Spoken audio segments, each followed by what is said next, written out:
get this party started. Dan and John. I haven't seen you in forever, man. No, not forever. Thanks for coming back, guys. I'm seriously. I know you got better shit to do. Not really. Yeah, you do. Yeah, you do. Yeah, Just cleaning his underwear drawer, that's all. You know, I'm not very smart, but I did the math, and there's 94 years of experience in this room right now. I got about 6 of those. Because you guys are old. Well, I know you slept through half of it, so we're not going to count your experience. You slept. But I want to point something out. After we're done here, we got to go in the parking lot and jump you in. Oh, for what? Oh, being retired. Being retired. Congratulations, brother. Thank you. I appreciate it. It's been a month. No. You don't know what been a month, yeah. 30 seconds or a minute, we're going to kick the crap out of you. I'm going to run in circles. No, you got to take it. I don't even know if this I can run. This is a gang jumping. You got to take it. You I don't even know if I can run, dude. Let us hit you. Oh, great. That'd be the slowest circle to run. Before you do that, I'm going to take my shoes off and put them on the other feet because that'll make me run in circles a lot better. Well, the county beat you for what? How many years? Oh, man. 30? 30. 30 years. They beat you for 30 years, and we get to beat you for 30 seconds. That's okay. You'll survive. I know you. I mean, in emergency services, it's 36. Really? Yeah. I mean, with the, doing all the EMT, paramedic. Basically, responder, first responder. I actually got more injured. No, I can't say that. Well, I'm happy for you. You made it, man. There was a couple of times there where I was kind of worried. Touch and go, brother. It was touch and go. I didn't think I was going to make it. I was like, you guys going to bring a buying box to me? I might not make it. Well, there was a rough patch right at the end, and then we got John Steele as our sergeant. Oh my God. And he covered for us like the best sergeant ever, man. You just hit everything. I don't know. Whatever. I honestly don't know if you've ever had that bad of a situation where you've worked in that bad of a situation. I don't know. I don't know if you have, but it was bad before you got there. You worked at Norwalk with me, right? Oh, yeah, that's true. I forgot. Remember I left Norwalk to go to Cerritos? Yeah, I guess. Who was the captain at that time? I'm not going to name names. I think I know his name. I know he is. He was on my, he's a DI in my academy. Yeah. I think we're the same person. Same guy. Yeah. It followed him because it kind of started back then too. Anyways, retired, living the life. What are you going to do? What am I going to do? Yeah, you're retired now, man. Wait, first, I'm talking about what are you going to do to celebrate? You're going to have a party? You're going to... Oh, nothing. We're going to, we'll figure it out. Buy some beers, bro. You got to buy out. Yeah, we got it. We got so much going on. We haven't even thought about it. No excuses. You got to buy out. All right, name a date. Does he have to buy out or not? Absolutely. People like -4 people. Did you buy out? Why are you bringing up old shit? Because I wasn't invited. I bought out. Yeah, you did. I know I don't buy it. Yeah, because it's a tradition. You got to buy out. I mean, do you know how many people didn't buy in? It's true. That's true. So we're going back 30 years of career. You're done. Yeah. You're kind of going to have to fit into simulate. You've been off a little while because you're IOD, but you're going to have to fit into the actual not having to go in to do anything. You're done. You're clean. You got to get your shooting cards because you're leaving the state, I think. Well, lucky for me, in where I'm going, it's open carry. Really? Concealed carry. You don't need a CCW. Really? So I have one. Tijuana has an open carry? Well, I got to bring my Chihuahua.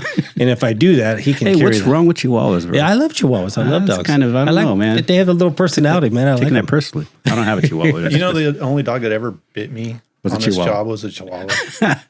Did you cry when it happened? No, I didn't know what... I was in the one-ways on a containment in the backyard, and I'm sitting there, all of a sudden I feel like a little prick right above my boot, and I'm like, what the hell is that? And I look down, this little growling. I'm like, get out of here. Oh, man. Did you kick it? I tried. But if you're a Ponce de Leon, you would have sprayed it. No.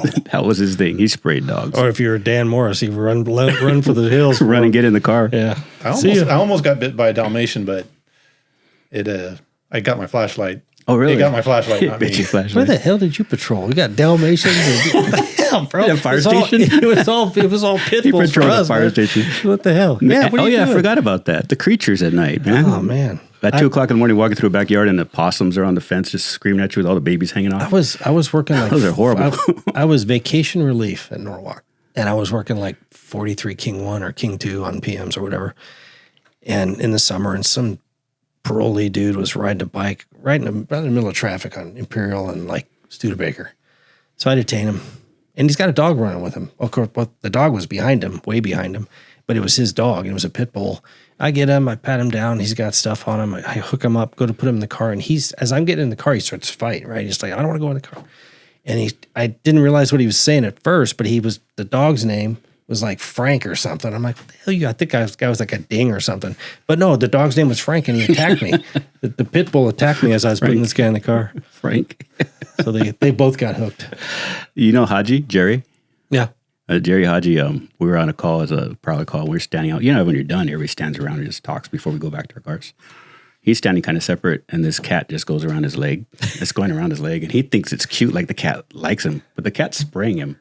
Oh my gosh, that's funny. So we're just laughing. He thinks it's this cute little cat is cuddling, and it's just he gets back in the car later on. He's like, "No, we knew he could smell it when he was doing it." He's talking and laughing. No, animals at the middle of the night. We see raccoons crossing the street. It's wild out there. But you got a Chihuahua attacking you. Yeah, savage beast. Do you retire after that trauma? At least that wasn't a canine. Oh, canine. A couple of W's have been bit by canine. No, I'm one of those guys when the canine got out, I was on the other side of the street, man, because canine guys are all bit up. Yeah, I witnessed that in Norwalk in the backyard, early morning search. Canine came out, and this guy was testing with canine, the deputy. And we got in the backyard, and we followed the canine in. We always let them lead, remember? We always let them lead. This guy got up, I don't know what I'm doing, right? And the dog, he was right next to the handler, and they see something. The dog's barking like crazy in the corner. He's about ready to let him off leash, and he tells everybody to back up. Dude doesn't back up, lets him off leash, and he does a U-turn and bites. I mean, he literally just tore up his thigh. Tore him up. Nope. I grew up in the ghetto, bro. Dogs. Yeah. Everyone says, "Oh, it's a nice dog. It's friendly." I don't believe that. Yeah. No such thing. Especially when you're in uniform. They think that you're a chew toy, bro. Yeah. You never know. Do you remember Bernard Shockley's dog? Oh my Bones. Oh yeah. The one that it would. Yeah. You know dogs take on the personality of the handler. Yeah. Well, Bernard would like to fight, and his dog was just. It was insane. It would be in the station parking lot in the backseat of the car, just spit and he was saliva slobber all over the window. Imagine being a barricade or something that dog came at you. Well, I have a couple stories with that you bring it up. Shockley was a couple stories. Shockley worked the 49 team, and I can't remember who his partner was at the time, but they detained this dude, and Shockley never asked for help, very rarely. But you hear Shockley very calmly. 1033, give me the patch. On the patch, go. This is 49, whatever he was, David at the time or whatever. I'm in a fight, and you can hear the guy in the background screaming on the patch. No, he's not. No, he's not. I know. That his name. Oh God, what was her name? Kathy. She was pregnant At the time? Yeah. Remember she was a redhead. Oh, she went to Majors and working patrol. Yeah, she was like early on. Wow. Because you can work. Yeah, you can work up to like 6 weeks or something like that. It's more than that. I think it's like 3 or 4 months. Wow. He's not. Oh, it was funny. It was on it went over the air. Yeah, but I believe it was a foot pursuit, and the guy tried to get over the fence. Yeah. And he was tired, and he fell back down, and Bernard started putting out he was in fighting. The guy, no, he's not. But his dog, you'd walk out of Norwalk from booking or even just the station, and his dog, he had a black Malinois. You couldn't see him. So at night, when he was in the back, you figure there's a dog in there because it's got a canine on the side, but the dog was quiet until you walked by the car. And then he would literally jump at the cage and hit his face on the cage and loud. And just start barking and scare the crap out of people. That's a man who works his dog. Yeah. Now, I've talked about it. There's people that don't work their dogs, and their dogs are useless. Oh, yeah. But their dog handlers say get the bump, and they have a dog, and they get to take it home and all that cool stuff, and they have the car. But there's people that don't work them, and you can tell when you bring them in the field, they don't do anything. There was a certain person, you know who it is. I was working at Eric G. and Bobble when we called for a dog for dope. And Eric, I screwed it up. I always do it. She brought out her dog, and Eric goes, oh, because you know when they get out of the car, we go, oh no, this dog's not going to find exactly what you're talking about. But he put there was some dope on the coffee table, and he put a magazine over the top of it. And then he goes, check the garage or whatever it was. The garage made it into a room. Dog ran around, walked over the coffee table, walked around, went to all the drawers, did all her stuff. And it goes, okay, we're done. I don't find anything. Eric, come back here. Because Eric was Major Narco. So he was offended because that's his Yeah. his legacy, his pedigree, and he called her back and goes, "What about that? And what about that?" Because the excuse is to be, if it's out in the open, the dog won't hit on it because it assumes you see it. And so excuse is, well, it's out in the open. You're supposed to find that. But this is stuff hidden in drawers that the dog just went by. Useless. And he would always complain or didn't care. Yeah. Didn't care. But the dogs that would bite their handlers, I don't want to be around those dogs. You just look at the handler's arms. I could tell right away. They get out of the car and their hands are all bit up in their arm. I don't want to be that dog. We did there was an attempted murder containment set up in East LA. Yeah. And I was working OSS, and we rolled. They asked for help. I can't remember if we were doing a warrant or what it was, but anyway, Shockley rolled. His dog was there, and the guy he was they thought he was in the perimeter. Thought he was under this old 1929 house, and Shockley's dog, he let him off the leash, and he went all over, and he's circling the house, and he calls him back, and he won't come back. He's got the scent. Yeah, he's not leaving. I'm not leaving. And he goes, "Come here." And he's like, "Great, he's going to get him. If he's in there, he's going to get him." Well, we're all standing there and figuring out what we're going to do. And next thing you know, you start hearing this cracking sound, right? We're like, what the heck is that? We go around, and his dog is literally pulling the siding off that old house to get under the house. Because the house at that time, they were raised on a foundation, and he's trying to get under the house. Well, he got under the house, and then you hear the blood-curdling scream, and he literally dragged that dude out by his head. That dog was, man, that's not the one you wanted to show up if you were a bad guy. You gotta say they're giving thousands of warrants to come out. They had already put on the loudspeaker, and that whole. You've probably seen it where I had a guy he crawled under the crawl space under the house, and with the flashlight you could see him. Yeah, come here. And you're going, come out, and he's trying to pretend he's got his eyes closed. He's invisible. You can't see me. He just wouldn't move. He's like, I see you, and and the dog handler's going, you have a red shirt. Come on, and come out, and he won't come out. He goes, I'm gonna put the dog in there. It was a burglary. The dog drug him out by his foot all the way out. Went in the crawl. It's crazy. All the way out. And it's like, dummy, just come out. Yeah. And you wonder why you get bit. I mean, no, there's a lot of people that just don't listen. Yeah. But the dogs were cool. I just didn't like to be around them because I grew up in the ghetto, and ghetto dogs bite you all the time. We call them ghetto elk. I mean, my brother got bit in the ass one time, and I'm never going to be by a dog again. I've been bit in the ass. That doesn't feel good. No, dude, it tore his skin open. It wasn't like the movies, just a nip. Got a hold of him and just drug him. He was maybe 12 years old. I told him not to run. Don't run. So retirement, you're just chilling, taking the easy road. Do you miss it? I miss the people, and I miss the hunt. The hunt. Oh yeah. I didn't join up to be a paper pusher or whatever. I like take bad people to jail, but you were good at it too. And I miss that. But I don't miss. I mean, if any one of us three were out there right now, we wouldn't probably have a job very long. No. When they tried to put us in patrol and they said they were short, remember that? We're going to put all the detectives that hadn't been in patrol in 20 years back in a car. He said, you better rethink that. Dude, remember we were at the tech review. You weren't there yet. Chris Cahal was our captain. And they were going to send us out to some riot or whatever the heck it was. Yeah.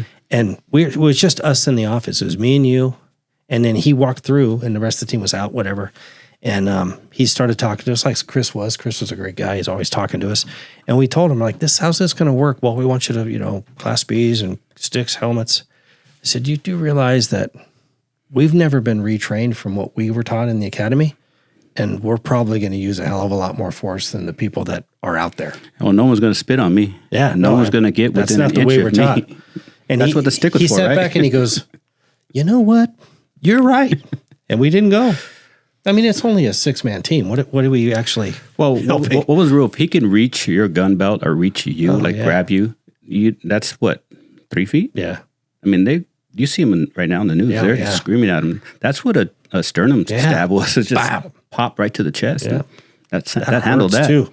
That hurts too. And now if you do that, you'd be under investigation. Yep. Because the guy would be screaming because that shit hurts. It does. Just touch the middle of it. And it'd probably be on like 47 cameras. And like I said, if I can justify it, who cares? No, it's true. But you're going to go through hell. You're going to end up putting in radios at Eastern. But that doesn't, just because it's you can justify it, or even if it's in policy, it doesn't matter. Oh, look at that. Was it Trevor Kirk? Yeah, Kirk. Up north.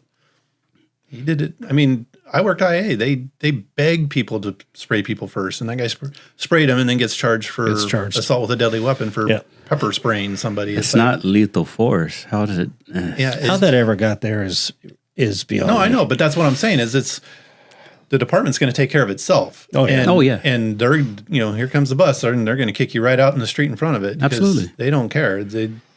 Especially with the sheriff that's in there now. He's a coward, and he didn't want to stand up in front of everybody that was pissed off about it and say the deputy didn't do anything wrong and this is why. He's like, I'm gonna give this to the feds. Let them be the good guys or the bad guys. And how hard would it have been to say pepper spray or shoot him? Pepper spray or hit him over the head with a baton? Pepper spray or just kick the shit out of him? Pepper spray is nothing. Taser is. You had a guy at Lakewood that tased like 2 people a week. Yeah. But because it wasn't lethal force, and it's better than what? What's the alternative? The news thinks I'm supposed to grab you and fight with everybody. Fighting hurts. You know. You get into a fight, you end up damaged. Nobody fights a grown man and comes out unscathed unless you're like some ninja or something. But we don't fight people like a boxer. We wrestle most. It ends up being on the floor and you're rolling around, and then you get hit by your partners more than you get hit by the guy. Ain't that the truth? Brutal, man. Same as with pepper spray. Pepper spray is good. It's great. However, the general public was like, "Oh, you should have just pepper sprayed me." However, everybody responds to it differently. So I could pepper spray you. I'm going to be just as bad as a guy because You're going to get it in the room, and it messes me up so bad just being in the room. I remember when we were at Norwalk. We were, I think it was one of your capers too. It was a stolen vehicle. A guy ran. We caught him. Robbie and I caught him. There's a lot of people there, but we ended up catching him. And he put his hands immediately in his pants, laid on his stomach, and was in the middle of the street with his hands like doesn't want to give you his hands. Yeah, so we don't know if he has a gun. We don't know if he's going for a gun. We have no idea. They do it all the time. Yeah, so I'm on top of the dude trying to get his arms out, and Robbie goes around to the front. He goes, going to spray him, right? Well, there's a particular female sergeant at the time working at Norwalk that doesn't want him sprayed. Don't ask me why. And just as Robbie sprays, she pulls his hand and his hand comes up. He sprays me right in the face. Right in the face. This guy doesn't get any of it. He probably got the overspray. But now I'm fighting with no eyes. So at that point, then I choked him out. I mean, put him in a chokehold because now I can't see. I can't breathe. I can't see. It was a carotid restraint. Well, back then.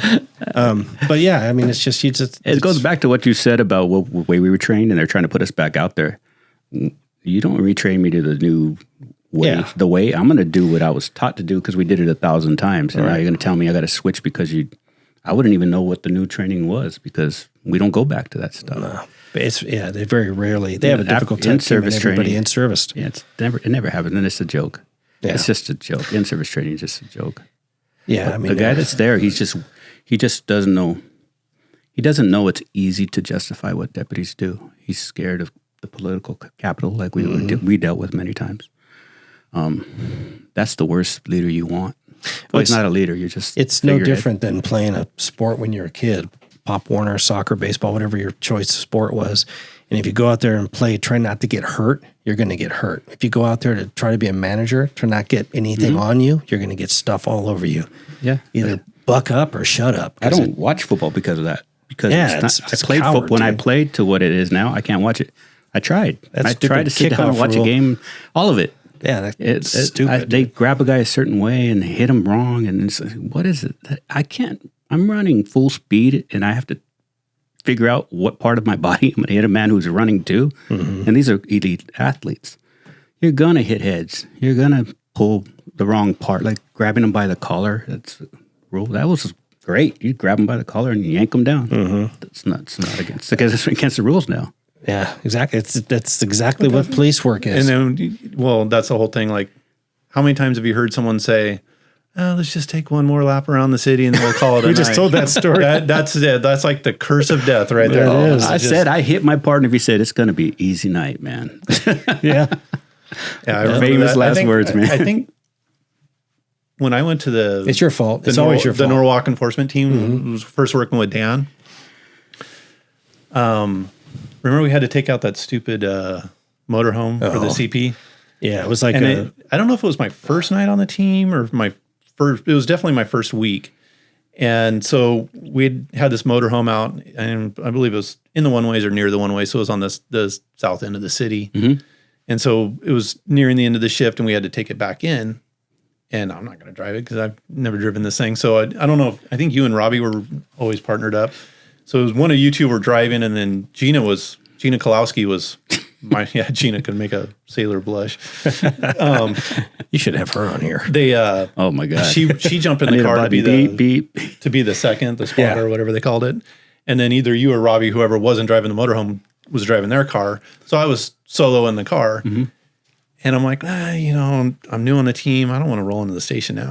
I don't want to be that guy. Like, Yeah. So I'm just rattling around, just killing time.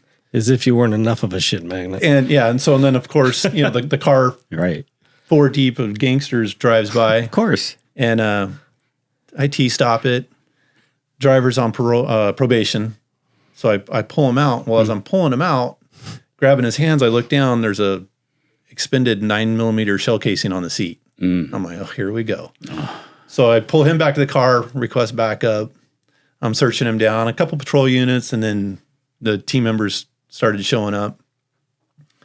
And searched the car. Of course, I think Lorena Cardenas was on the team. I think she found underneath the driver's seat, she found a 9mm with a laser and everything. So I was, that was my puppy. the guy goes to jail. So the whole point of this story is like a month later, Gina had to come in late. Whatever, I don't know if she had court or family thing going on. So she started a couple hours after the rest of the team. So I was solo for a few hours.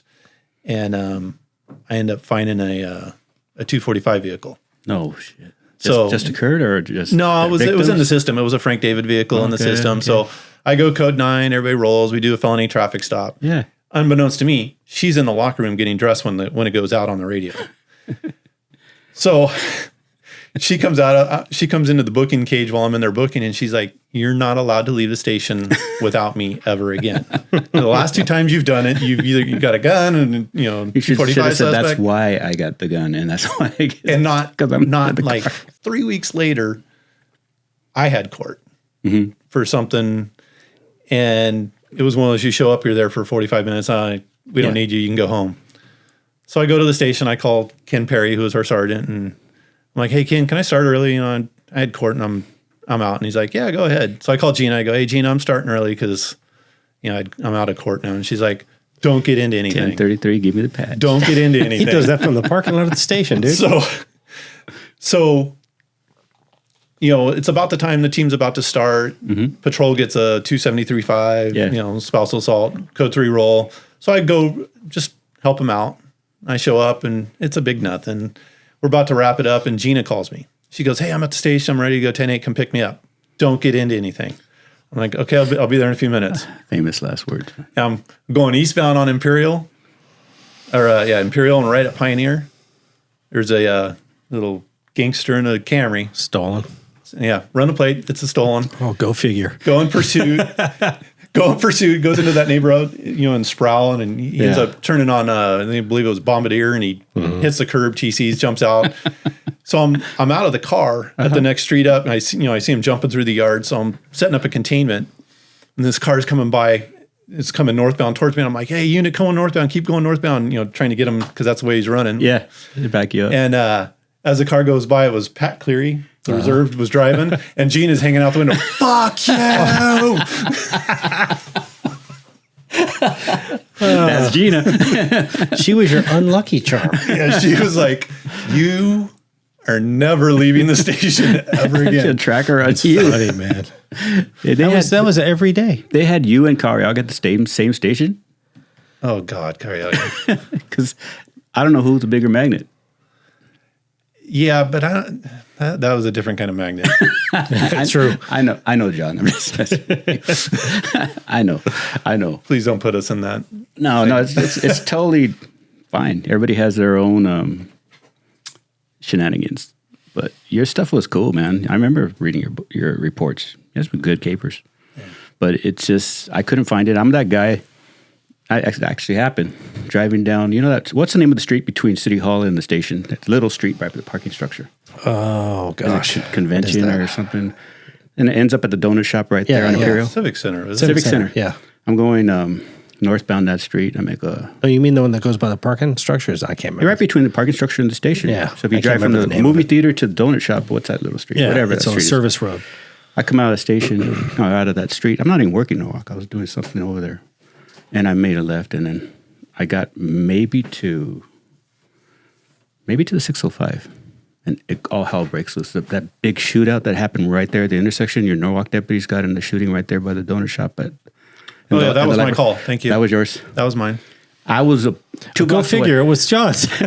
Dude, I don't even know why I didn't guess that. But I'm the guy that's 2 blocks away. I was just there. I'm not the guy like you, Cariaga, that's always in the middle of the shit. I always missed it by a couple blocks. I'm like, and you're probably saying, why would you wish you were there? Well, we want to be in the middle of stuff. Yeah, we run in, not out. Yeah, so damn it, I wasn't turning around, trying to get back into it. It was already over by the time I got there. Yeah. That was yours? How'd that happen? That was my call. What happened? It was a, came out as a 417 call. The guy with a gun. I don't know if he ran out of gas or if his truck broke down. And so he had pulled over into they had like a separate right-hand turn bay into that little parking lot there by the donut shop. Yeah. So all the actual westbound lanes were open, but he was in an actual designated turn lane. And he was, like I said, I don't know if he was broken down or ran out of gas, whatever, but someone saw him get out of the car with a gun. Ooh. And so the call comes out, and whoever called it in, great obs to see the gun. I don't know how they saw the gun and then described him, because they described him as a male white t-shirt, blue jeans, which sounds like an off-duty cop. But he was a male Hispanic wearing a purple shirt and like black nylon workout pants. I screwed it all up. Yeah. I mean, the only thing that got right was the gun. The gun. And so, we're checking the area, and he was sitting leaning against the donut shop. I drove right by him. We made eye contact, everything. I looked at him, and that's not the guy, obviously, because he's not wearing a white t-shirt and blue jeans, and he's not white. Mm-hmm. And so I continue looking around, and Arrow goes overhead, and I'd posted up a couple units on the truck in case he came back. Mm-hmm. And guy gets up, walks over, gets in the truck. So Arrow's calling stuff out, and they're like, "Hey, just reach down between his legs, don't." And my understanding is he pulled the gun out and was holding it up like this, and nothing happened. So then he did the old, leaned it back to the side by cop, or It turns out, there was a whole thing about it, but him and his wife were separated. Mm-hmm. She had a restraining order against him. Yeah. Typically. And so this is where I started hating the media, because it's Imperial Highway. It's like 3:15 in the afternoon. There's people everywhere. Mm-hmm. Every lane of traffic is stopped behind the radio cars that have just now fired a bunch of rounds at this guy. Yeah. There's literally 150, 200 people, if you count the people in the parking lot and everything. And, my train of thought's either this, because I wasn't actually right there when the shooting happened. I was in the parking lot. Either we just shot this dude and he doesn't have a gun and we need to give him some help, or he does have a gun and we need to end this before he starts shooting random people over there. So myself, I remember Scott Volmerding, but I don't remember who. There was a couple other deputies walked up with me. Wasn't it Healy? No, Healy was one of the shooters, but I don't think he walked up with me. I don't remember. I just remember Scott. We approached the truck, and when I popped the door, he's laying there and he's got the gun in his hand. Mm-hmm. And he's like kind of slumped over in the seat. And, in my mind, it seemed like forever. But when you listen to the recording, it was like 2 seconds. Fast. But, your mind slows everything down processing. And I'm like, if he twitches, I'm going to light him up. But he's just laying there. So I reached in and grabbed the gun. And then it was a TO. And it might have been Healy as a trainee, because Healy was on training. But it was a TO and a trainee had approached on the, they came up on the other side once we pulled the gun and hooked the guy, and then we rolled fire in and everything. But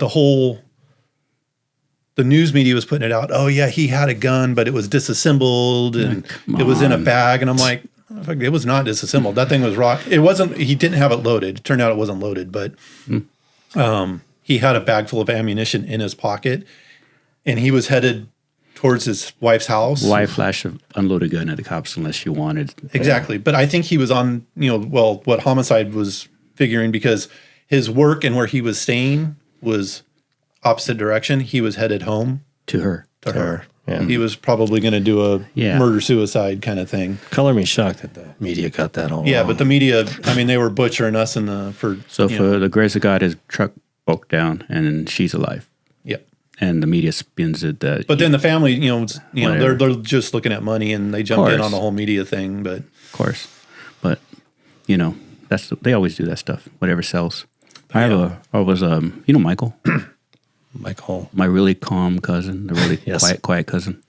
We're having lunch at Carl's Jr. over by Witter Press, and somebody came out. I'm in uniform. I'm in OSS. He's in civvies. Somebody walks up and says, "There's a guy in the bathroom with a gun." Oh, great. I'm having lunch, man. I'm by myself. So I get on the radio and I call Pico because they're closer where I was at, where that actual restaurant was. And Matt Floyd? Yeah. So Matt shows up with a bunch of guys. And I said, hey, this is what I got. Civilian says there's a guy in the bathroom with a gun.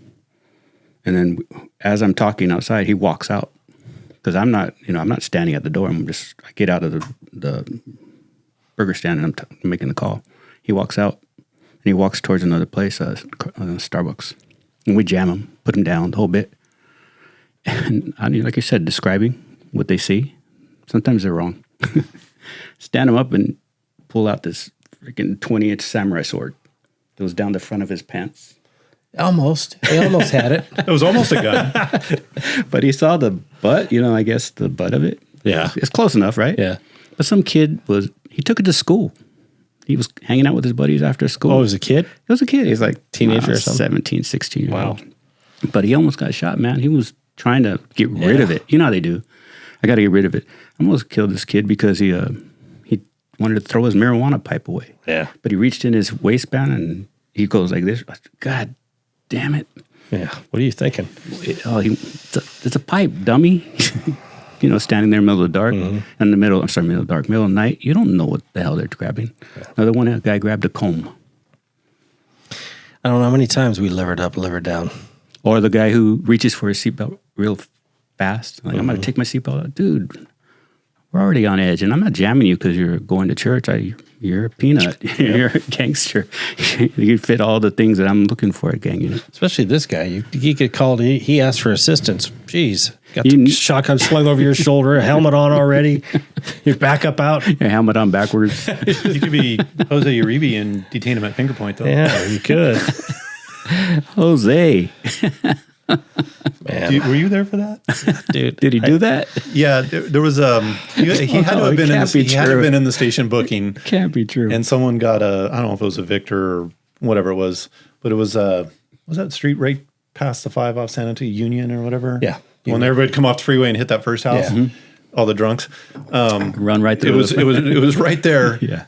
And it was right in the middle of the afternoon. And so, we show up, and it was no big deal. I mean, it was just a, felony T-stop. We're detaining this guy. And I look over, and Jose's all holding him at finger point. I'm like, what are you doing? And he's smiling, too. Oh, yeah. Dude, there were so many guns pointed at this guy at that point, though. It was hilarious. I was trying to think of what we would talk about in this show, and I was thinking about, I think we don't talk about enough about how cops do great things. Like, we talk about the crimes and dealing with bad guys, but sometimes we have those calls where, like, stopping the guy with a gun who could have probably was about to go kill his wife. That's a huge plus for us. And it's not looked at as a plus because they try to spin it to a negative. But I'm just saying, of 30-something years each, how many times did you do something great?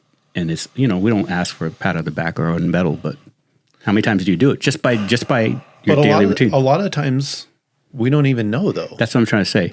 I had a conversation at a barbecue one time, and I said, I wish there was a way to get a cop 30 years on and look at how many lives he saved that you don't know. Because at gang unit, how many guns did you get? Hundreds. My warrants, I got hundreds of guns. I was hitting a lot of houses a lot of times. So were you. So you say, I took that gun off that gangster. It was in his garage, fully loaded. You can tell it's been used because it's loaded and it's ready to go. It's not something that's dusty and put away. Well, they don't have them not to use them. Just taking that gun out of the street, putting it in your car and taking it back to them, booking it. How many people are going to be shot by that gun or hurt by that gun? You multiply that by how many guns you got. Then you multiply it by how many gangsters that are shooters, because not all gangsters are shooters. I wish there was a way to take the average cop. How many times do you think he saved a life that he didn't even know about? Stopping your car and parking it in an area that's a gang area and just sitting, like you talked about last time. Sometimes you just need to stop and sit. Well, gangsters are capering all night long. Yeah. They see that car, they're going home. They're not going to do what they're going to do. Neighborhoods they know when you come in. Yeah. They know when you're there. And when you're on the wire, you could hear them saying, Whatever they're going to use at that particular time. They're out. And they'll say your name. Light's out. Duval's out. Cordova's out. Because they know who's actively stopping them, and they know who's not. Yeah. So they know to go to ground. So you're suppressing a lot of shit that could have possibly gone wrong. That's why I really get upset that we don't toot our own horns, but it should be obvious. If you're in a black and white, you're already causing. Well, I think it's funny you see good things to happen. It's funny you bring that up. That you're talking about a study. This isn't a study, but for the past 4 years, to this previous administration, the crime went through the roof. And what were cops doing? Nothing. Because they're getting charged for stuff like Trevor Kirk for nothing.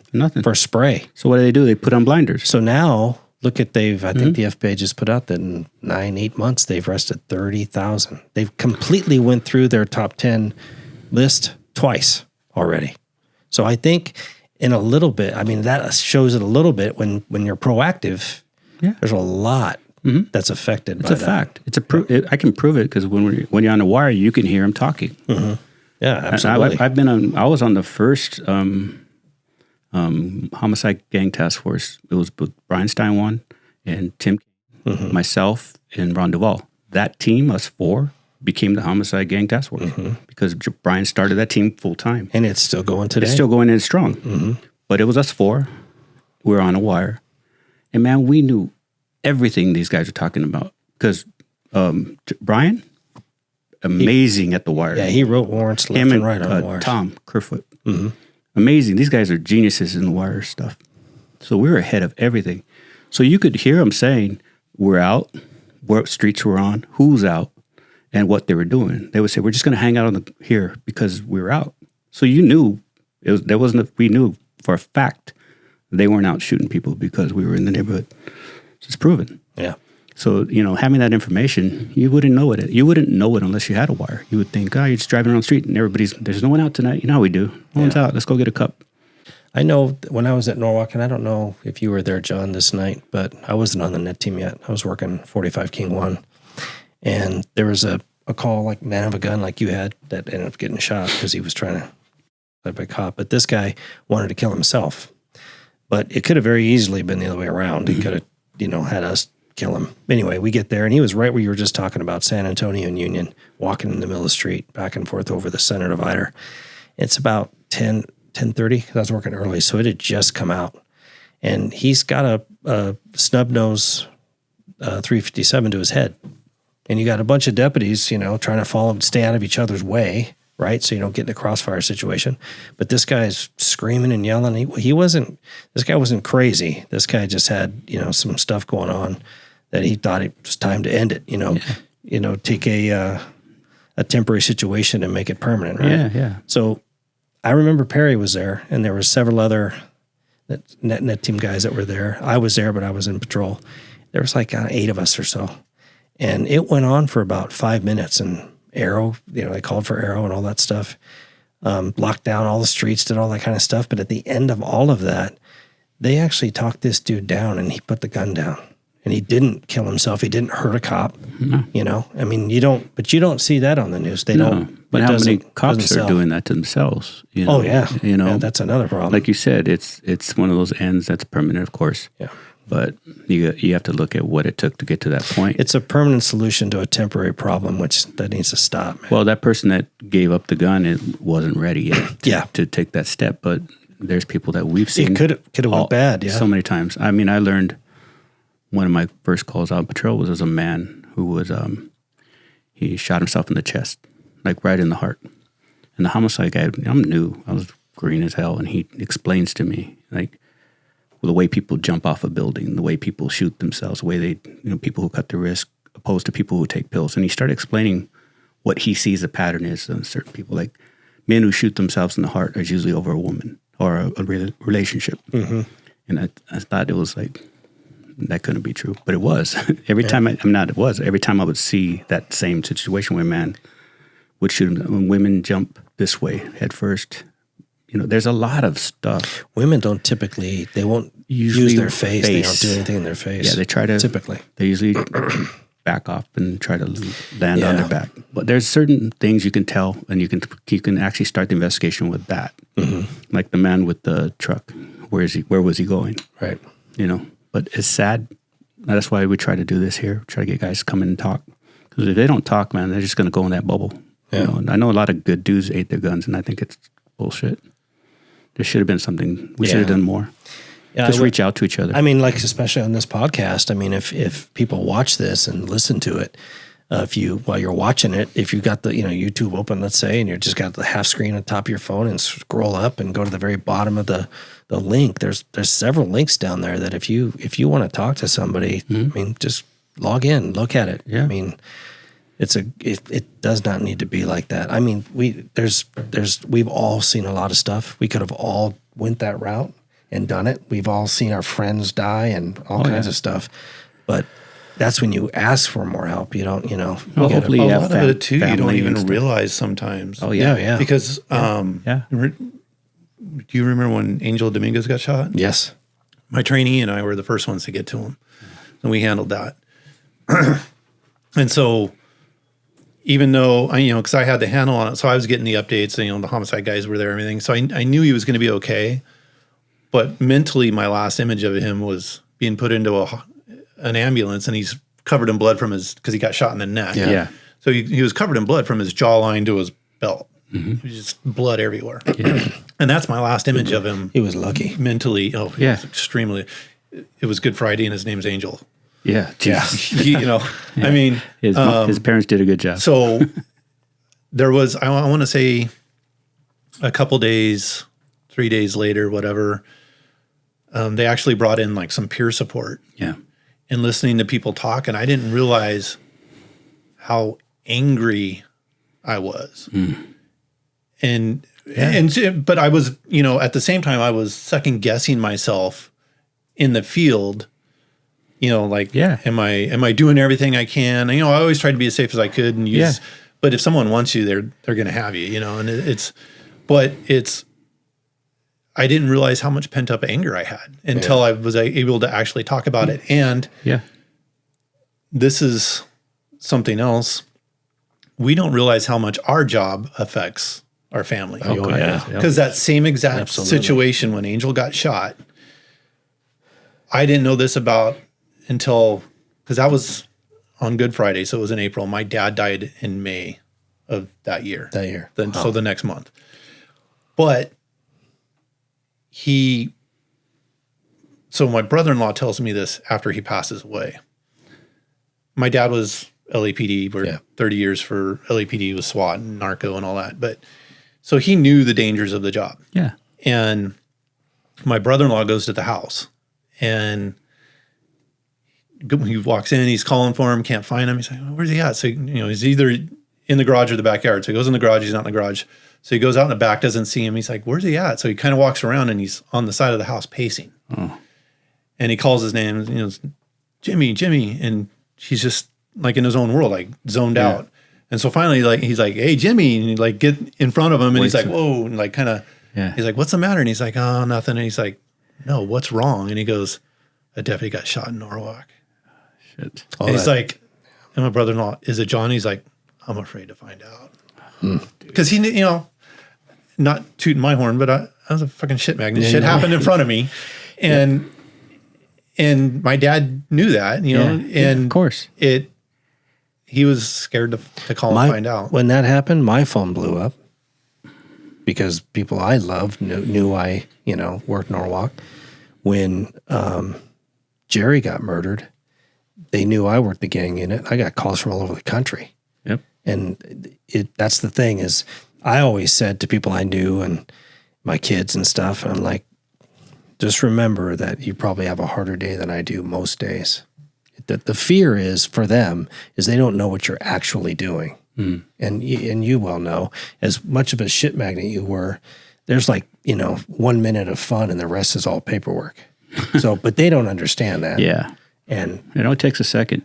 Yeah, that's tough. To be in the middle of everything. But as a parent, like your dad, you never stop worrying. We're parents. You never stop worrying. But you can't say, I'm going to put you in a bubble.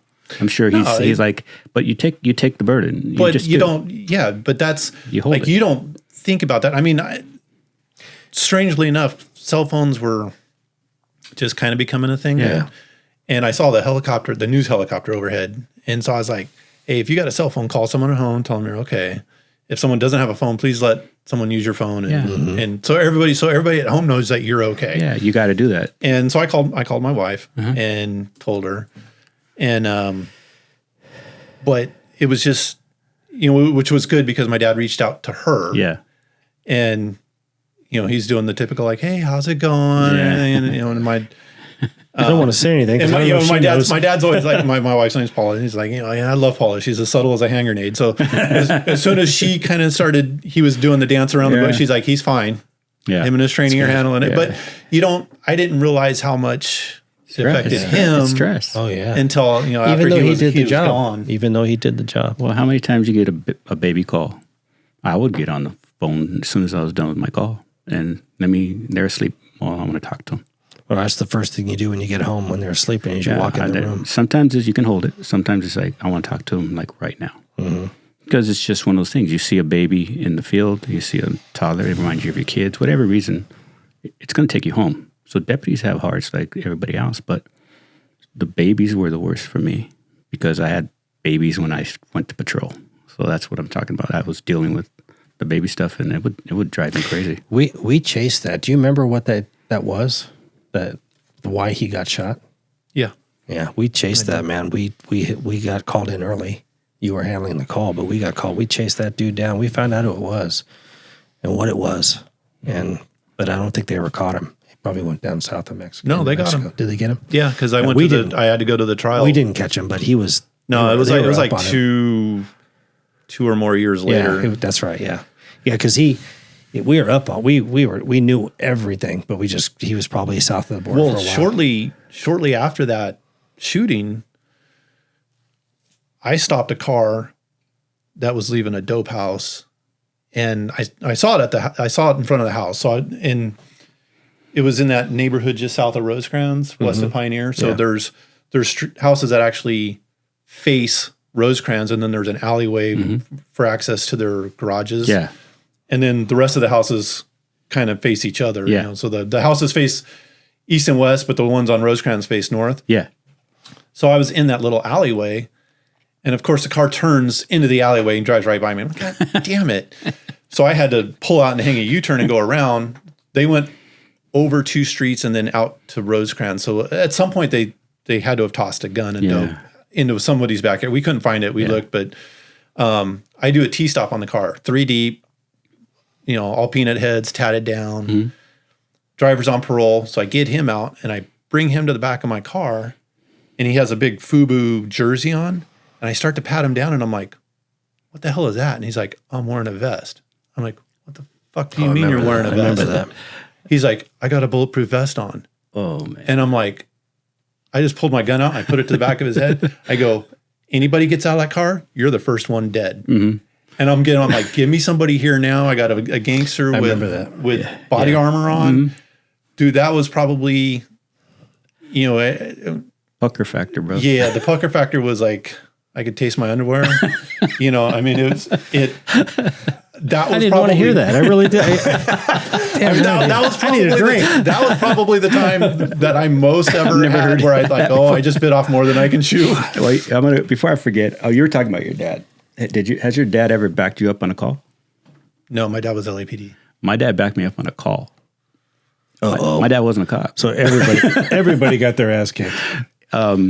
Would have. Yeah. I was having lunch with my dad, and I got a call of a 211 now. 211 now. And I had the handle. So I got to go, Dad. And I'm looking up, and it's like right there. Like I'm in the strip mall, and it was a credit union. Credit union? It was in the back of the strip mall. So I call the ball and put everybody around it, do the whole thing, you know, go to the front, call the manager out. Manager says, "Oh, there's a false alarm." Goes back in. I turn around. My dad's standing behind me, like at the car door. Like, "Dad, what are you doing?" He goes, "Well, you never know." I got my gun. But you know the history of my dad. Yeah, I do. I would have had to. That's why I said he probably would have taken everybody to jail, all beat up and everything. I had to tell him to put the 45 away. No, I'm kidding. I'm kidding. He didn't have a gun. But that's Dad saying, "I don't care if you're a cop. You're still my baby. You need me." It scared me. Like, what the heck are you doing? Yeah. He's in his suit. He's a salesman. Funniest story. But when I tell my boys that, they go, "Oh, yeah, I'm surprised Dad didn't run in there and go start beating people up." Yeah. Grandpa. I could see that. But another one is, I'm going to go back to something. When I used to hate when you go to lunch with your boys and you're walking around, you're in line to buy a cheeseburger or whatever the hell. I used to hate when parents used to tell their kids, "There's a policeman. If you don't put your seatbelt on, you don't eat your food, he's going to take you to jail." Yeah, I hate that crap. I used to hate that shit. And I was telling my kid, I was bringing it up because my son was talking about it the other day. Because I told the lady the first time that happened, "Well, what happens when he needs a cop? He's going to be afraid to come to me, right? He's not going to trust me. He's going to run away." Well, she goes, "Well, he doesn't listen." Like, well, that's a you. That's a you problem. A you problem. You probably don't listen. So arguing with parents, I had a parent who had a missing child. Missing child, lost, didn't come home from school. And I was dealing with her in the front yard. She's telling me she knows who did it, who took her kid. She thought it was some dude from the neighborhood. And I was on training, so my TL looks at me and goes, "Stop." I was doing the grid, dude. You know the grid. Yeah. The whole bit. Come on. We start going through the house. Every room in the house. Go in the tree house, kids in the tree house. Mm-hmm. He says, "They're always in the house." He says, "Just very, very rarely a kid is kidnapped, like taken off the street on the way home from school." I said, "Holy shit, that worked." Another time, underneath the sink, just hiding. Because bad report card, got in trouble, didn't eat his food, whatever. But, you do the first, the grid search. And then what I'm trying to say is that people telling you something and you don't take their word for it, you do something else. You're going above and beyond the job. Like I said, saving lives, changing lives, fixing things instead of being Mr. Destroy, killing and shooting people in the street. It's not like that. 90% of our stuff is just solving problems. Helping people. Yeah. I had a lady who was out driving through a parking lot and she just waved me down. Just wait. Can I talk to you? I said, "What's up?" She goes, "There's a man stalking me." She's kind of heavy set lady, Hispanic. I said, "Oh, what do you mean?" She says, "There's a man who always comes in the parking lot and sits right there and waits for me to come out during my lunch. So I don't go to lunch anymore. I eat inside." So what are you talking about? Shit. Okay. Was he there? No, he's not there today. So I went by the next day and he was there, just sitting in his car eating lunch. So I said, I hit him up. I said, "What do you, hey, I can talk to you." And he's a real nice man, but he's clean cut. "I'm having my lunch." So where do you work? Like 30 miles away, dude. So it's convenient. Yeah. No, she's not related to him. Never dated him. Never, nothing. Just this one guy who seems to show up wherever she's at. Wow. Weird though, right? Yeah. So what do? You're skeptical on both sides. Yeah. Because I don't know if there's anything. There's nothing. I thought it was nothing. Anyways, I get a letter from her maybe a year later. She's a big thank you letter, like freaking 2 pages, that ever since the day I jammed him, never seen him again. She goes, "But I saw him at church. I saw him when I went pick up my kids from school. But I ran him. There was nothing. There was nothing. The guy was squeaky clean." But I showed my family that letter. I would have forgot about it. But that stupid little thing, I thought, not stupid, but that little contact made the hugest impact on her whole entire life. Like John just said, sometimes you just don't know. You don't know. Yeah. But the letter was like heartfelt. This lady was emotional. Now I go to lunch and all this stuff. And do you know what that guy could have been up to? I have no idea. No, but I mean, if you you know me. I went through everything to see what he stopped coming because he's probably done this before. Exactly, and there's too much trouble. Yeah, so now he's like, oh. But I put him in the system. I ran that boy from head to toe. Nothing. Never been caught. Nothing, and there's no connection between the both of them. Yeah. Well, you remember the thing we did when we were at the tech crew before John came over? The employee for LAPD was a mechanic. Yeah. You remember how many people did he actually kill? Yep. And nobody knew. Nobody knew. And he'd do it on his lunch. So this crazy story, I don't know if you've heard this from us, but our majors gets involved with a murder. I think they were helping homicide with something. But they get a murder. She's a prostitute. There's like 13, or I can't remember how many there were, how many that had been attributed to him. But they start running people and finding they get some information, and it leads to this one guy who just got out of prison. So Major sets up on him, and they start following him around, and he goes into a pizza place, orders pizza. He's on parole, orders pizza, eats pizza, leaves. And he doesn't throw anything away. He leaves all his stuff there, but there's half-eaten pizza and stuff like that. So the lady comes up to clean the table off, and Majors walks in and says, "No, we got it." And they take everything and they send it to the lab, and they get DNA. And it comes back to they're thinking that they have DNA from the murders, so they're totally believing or thinking that when they get the DNA back from all this food, half-eaten pizza and stuff, it's going to be this dude, right? Well, it turns out that it's a close match, which that close of a match would be like a son. So they start looking into his dad, and it turns out it was him, and he had killed, I think it was like 12 prostitutes. Mm-hmm. But they caught him through his son just because they had a tip or whatever they were working off of. But we knew about it because we were working on it for them for all his visits and stuff. And this guy, he was fighting that for like 4 years or something. And his wife used to come and visit him once or twice a week. And they would talk on their visit like he was home. Like, she'd say, I washed your clothes today, and I went to the grocery store and I bought the food you like, I made you this. And well, he's in jail. What are you talking about? It's just crazy. Yeah. Well, the investigation was what took care. He would do it on his lunch. Because that's why, it wasn't in the middle of the night. It wasn't during the day. He would go get a prostitute during lunch, do it, and go back to work. Yeah. And it turned out he was just so happened he was a mechanic for LAPD. Yeah. Yeah. But if you do the job right, you find that DNA. Mm-hmm. A lot of guys would miss it. Yeah, I mean, that was good. A lot of people would miss it. Yeah, that was a good. Could be a lot more dead people. Good call. I don't know where their tip came from and what they actually had, but that's a good call. You never know what's going to work and what doesn't, unless you try. I wanted to talk about that. There's a guy, do you know Garland? Garland. He's a motor. I believe it was him. I hope I don't mess it up. We had a baby not breathing, which is the worst.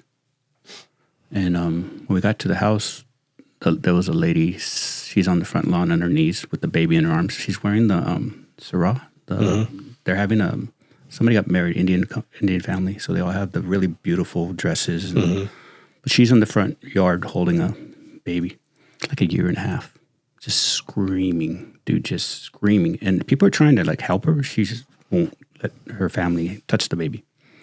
Baby went in, when they were partying or having their gathering, went in the jacuzzi. Oh. And it was maybe a foot of water. It doesn't take anything for a baby. So she's holding the baby who drowned in the jacuzzi. And I was the second or third unit to get there, but we all got there pretty close. But the first unit, motor unit, jumps off, runs towards the baby, grabs the baby, just rips the baby from her arms. So I follow him, and because I don't know where he's going, but he runs in the living room. But he's trying to get away from the crowd. Mm-hmm. And so he goes in the living room, puts the baby on the couch, and he starts trying to resuscitate it. I stop at the living room door and like push everybody back because they're all trying to run in. Yeah. And this guy's, I wish I could remember his name. he flips the baby over and he sticks his little finger in his mouth and he just Sweeps it. sweeps his tongue. You have a marble or something in there? No, it just went back. His tongue just went back. And he just took this breath. Like, oh my God.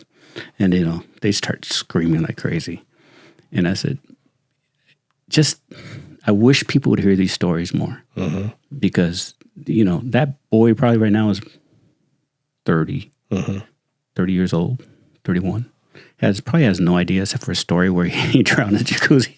Very rare, dude. It's very rare. They don't need it. They don't know. They don't, the world needs to know that most of our job is stuff like that. I mean, we had a baby not breathing in Diamond Bar. And I don't know if you know Ray Enriquez, was his handle. He goes, we're going to scoop him. But the closest place to take a baby not breathing from Diamond Bar was Whittier Medical. Over off of Colima and PIH. Not a PIH. Oh, Colima. Whittier Hospital. The one at Whittier Hospital. Yeah. So paramedics were trying to help the baby get him breathing. So we scoop him. We're going to scoop him. And we took off from Diamond Bar down Colima, dude. We only had 3 cars. So we're rotating on leapfrogging the intersections, and the ambulance and the paramedics were following. They're going as fast. They don't go very fast. You know how they are. We're going because I have to get to the next intersection to block it. To block the intersection. So you have to be ahead of the intersection. You're passing the caravan like, I don't know, freaking flooring it. We get to Whittier Medical right there in Colima, and the fire captain comes out and he goes, "The baby's gonna make it." Wow. But he says, "I have never seen anything so damn cool than the way you guys are doing that driving." He goes, "That was amazing." And then Ray comes up to me and goes, "I had to talk to you." I said, "What's up?" He goes, "You're an ass." I, "What are you talking about?" Because he was pissed because the other units were in Crown Vics and I was still in a Caprice. Okay. So I had the Vortec Corvette engine. What he was doing was when he got in an intersection, he got out of the car. Like, everybody stopped. I don't know why. So when I went flying by, dude, I completely just sandblasted that boy. Mach 4. You got sandblasted by asphalt and concrete. And he goes, because of all the commotion, he didn't know it was me. He goes, "And I'm looking for you." I go, "God damn, it's Adam." I said, "Well, I had to get to the intersection." He goes, "But the Crown Vics are like, whatever." He goes, "You're going by like, holy shit." But the baby lived. Wow, that's rare. And that's a long haul. That's a long roll. But the fire captain was so impressed just with the process and never practiced it. Never even knew it. We just knew we had to do it. It's a good thing it was early morning sun was just coming up. That's a great story. Yeah, I don't have any like that. But most of the you were just every death followed you or something. Usually, if you can get there quick enough, like it just happened, you have a good shot. But sometimes they just aren't. So I didn't tell this story last time when I talked about Blair. Same place though. I was working at the hospital, and at that hospital, Long Beach Memorial, there's a unit secretary's desk and she's the heartbeat of that whole unit. So anybody that comes in that maybe has a doctor outside of the ER, she'll put a call in for the ER doctor so they can speak. Yeah. Do you want to come in and treat them, or what do you want me to do? I'll do whatever, but I can take care of all of it. You want to come in? Just a respectful thing. That's what they do. There's all kinds of stuff. So that they run, not only do they do all that, but they're getting charged. They're getting medical records. They do all that stuff. They run the whole thing. So when I was the EMT paramedic there, what we did is we gave them their lunch. Okay. So we had to do that. We're cross-trained and to give it, whoever wanted to do it that day, there's 4 of us on, one of us had to relieve her. Okay. And I say her because I don't ever know, never knew a guy that did it permanently. She was permanently made a great money because it's kind of like being like a dispatcher, or a FAA, up in the tower. Anyway, especially with the busy trauma center at the time. So I drew the short stick that day, so I get the reliever. So it's, 3:00 in the afternoon, whatever it is. But her desk is, regular size desk, regular height desk, has a partition on top of it so you can put a bunch of papers in it, like charts and stuff, so people can come by and just grab. They know where their stuff goes. They just walk by, grab it. Yeah. So when she sits down, all you can see is the top of her head. Phones are ringing. There's like 4 phones. There's a red phone in the back for just the doctor's office itself in the ER. And right in front of you is those double doors I talked about with the Stephen Blair story. Yeah. Well, I'm got my head down because that's what you're doing. You're moving stuff, answering calls, doing things. I'm writing stuff down and breaking charts apart and filing them. And I hear the glass doors open. And that, like I had mentioned earlier in a previous episode, those are typically locked so that people can't just walk in them. They're for police and fire. That's what they're for. Somebody must have left the triage nurse must have forgot to turn it off or whatever. So the doors slide open. So I look up and I see this big black gentleman running in. He's got a kid in his arms. Oh, shit. And I'm standing there looking at him like I kind of was caught off guard for a minute. I'm like, what the hell were we expect? I'm thinking to myself, were we expecting a trauma or because of the doors? And the way this guy's coming in, is this? Were we expecting this? Did I miss something? And it didn't matter. The triage nurse is standing there. Everybody's doing their thing. And he's running towards me. And I push my chair back and I stand up and I start, sir, what happened? And he gets to that high part of the desk and he literally throws the kid at me. Oh, he just lets him go. Yeah. And I catch the kid and the kid, he's probably 4 or 5, if I'm guessing. And when he hits me, blood goes everywhere. And I'm like, what the hell? So I run into the trauma center.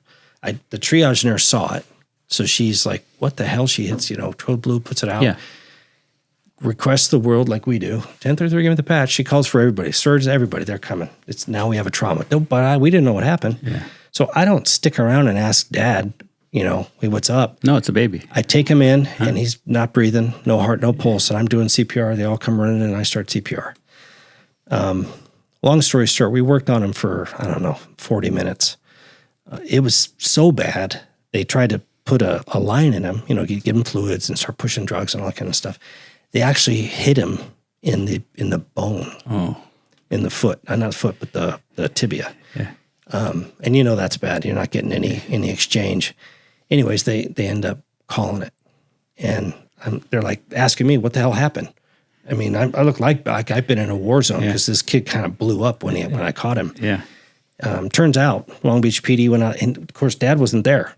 He was when this finished, he was gone. Oh no! So we found out later by Long Beach when they found out who he was because he came on in his car and the cameras caught his plate. Yeah. So they went to the apartment, and he wasn't Dad. He was boyfriend, and he took him. He was babysitting. His girlfriend was at work or wherever, and they went somewhere.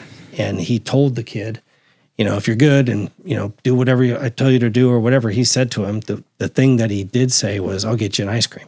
So the little boy's sitting in the middle of the back seat and asking, hey, when are we going to get an ice cream? When do we get, of course, once you tell him you're going to get him an ice cream, what are you going to hear the next 10 hours is, when do we get an ice cream? Yeah.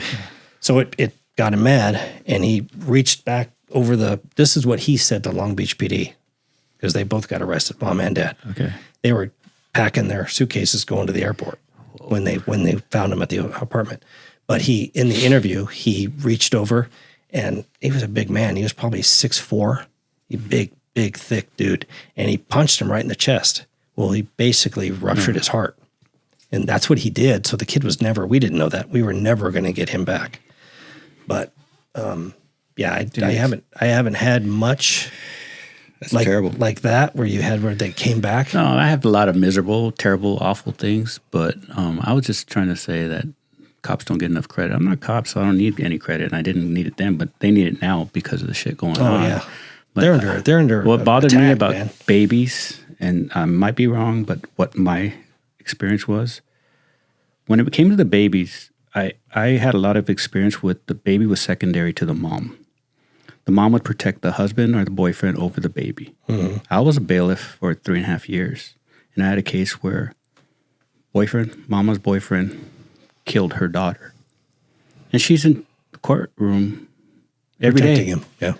Coming to see him. Mad why her boyfriend's in jail. Well, he picked her up by her throat and shot her in the face. Oh, my gosh. Wow. True story. And he got 2nd degree. Oh, really? On the 911 call, well, because he's on the phone with what happened is estranged boyfriend from Mexico. He just got here a couple months ago before it happened. She says she's going to break up with him, and she leaves. There's a back house, so she goes to the back house. When she sees him coming, because he broke up, she runs to the back house and leaves the kids in the house. There's like 8 kids. They're having a sleepover. So he's in the house drunk going, where is she? Where is she? And the kids are all saying, actually, because there's recording. Someone called 911 because you could hear it all. He's saying, where is she? Where is she? And the kids are saying, Theo, they called him Theo. She's not here. She's not here. She's not here. So he picks up a 7-year-old by her neck and slams her against the wall. And he's yelling, you better tell me where your mom is or I'm going to shoot you. And the dumbass shoots the girl in the face, but he shoots his own thumb off. Yeah, that's a little bit of something. Girl dies, of course, and then he runs to Mexico, and he actually came back on his own. I don't know why, but he came back and gave himself up. So that's terrible, right? Yeah. He went to Mexico to get his thumb fixed. Anyways, he's in trial now, and I'm the bailiff of record. It's long cause, 9th floor. He's sitting there like making Google eyes at these people in the row, and it's all the aunts and uncles and like supporting him. Of the woman? Of the mom? Of the boyfriend, the murderer. They're there every day supporting him. This man killed their niece, their daughter, their sister, brother, whatever it was. And the mom, my judge had to talk to me. Anyways, the mom came over and she tried to tell me something in Spanish. And I looked at her and I said, something in English. She goes, well, why don't you speak in Spanish to me? I said, why don't you go to church? And the judge heard me. And she said, what? And I just walked away. And I walk in the back. I go, I know Judge. The judge is cool. He's a great man. We're good friends. Although you were probably right. I'm sorry, Judge. He goes, as long as you're sorry. I go, no, I'm sorry. That's the most I could do. And then they came back with a second-degree murder on him. And one of the jurors, true story, he was a security guard at City Hall across the street from CCB. So I'm walking from lunch one day, and hey, Deputy Cordova, because I was his bailiff. You know, you take care of the jury. You get to know the jury really well. He comes, hey, how you doing? I said, hey, how are you? And he goes, oh, I haven't seen you since the trial. And I said, yeah. And then whatever, I'm trying to go back to work. And I said, I got to ask you a question. How the F do you get second-degree murder? He goes, whoa. I go, hey, what do you mean? I go, how is that second-degree murder? Well, he had been drinking. I said, and he goes, we did wrong? And I go, hell yeah, you did. It's over. You know, I'm not just waiting a jury. They're not a jury anymore. It's a civilian.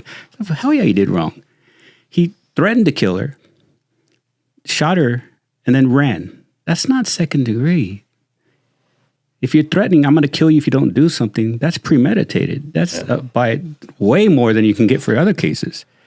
You got second? That guy's going to be out, I think it was 15 years. Wow. He's out now. He's been out. He's probably got kids and family now.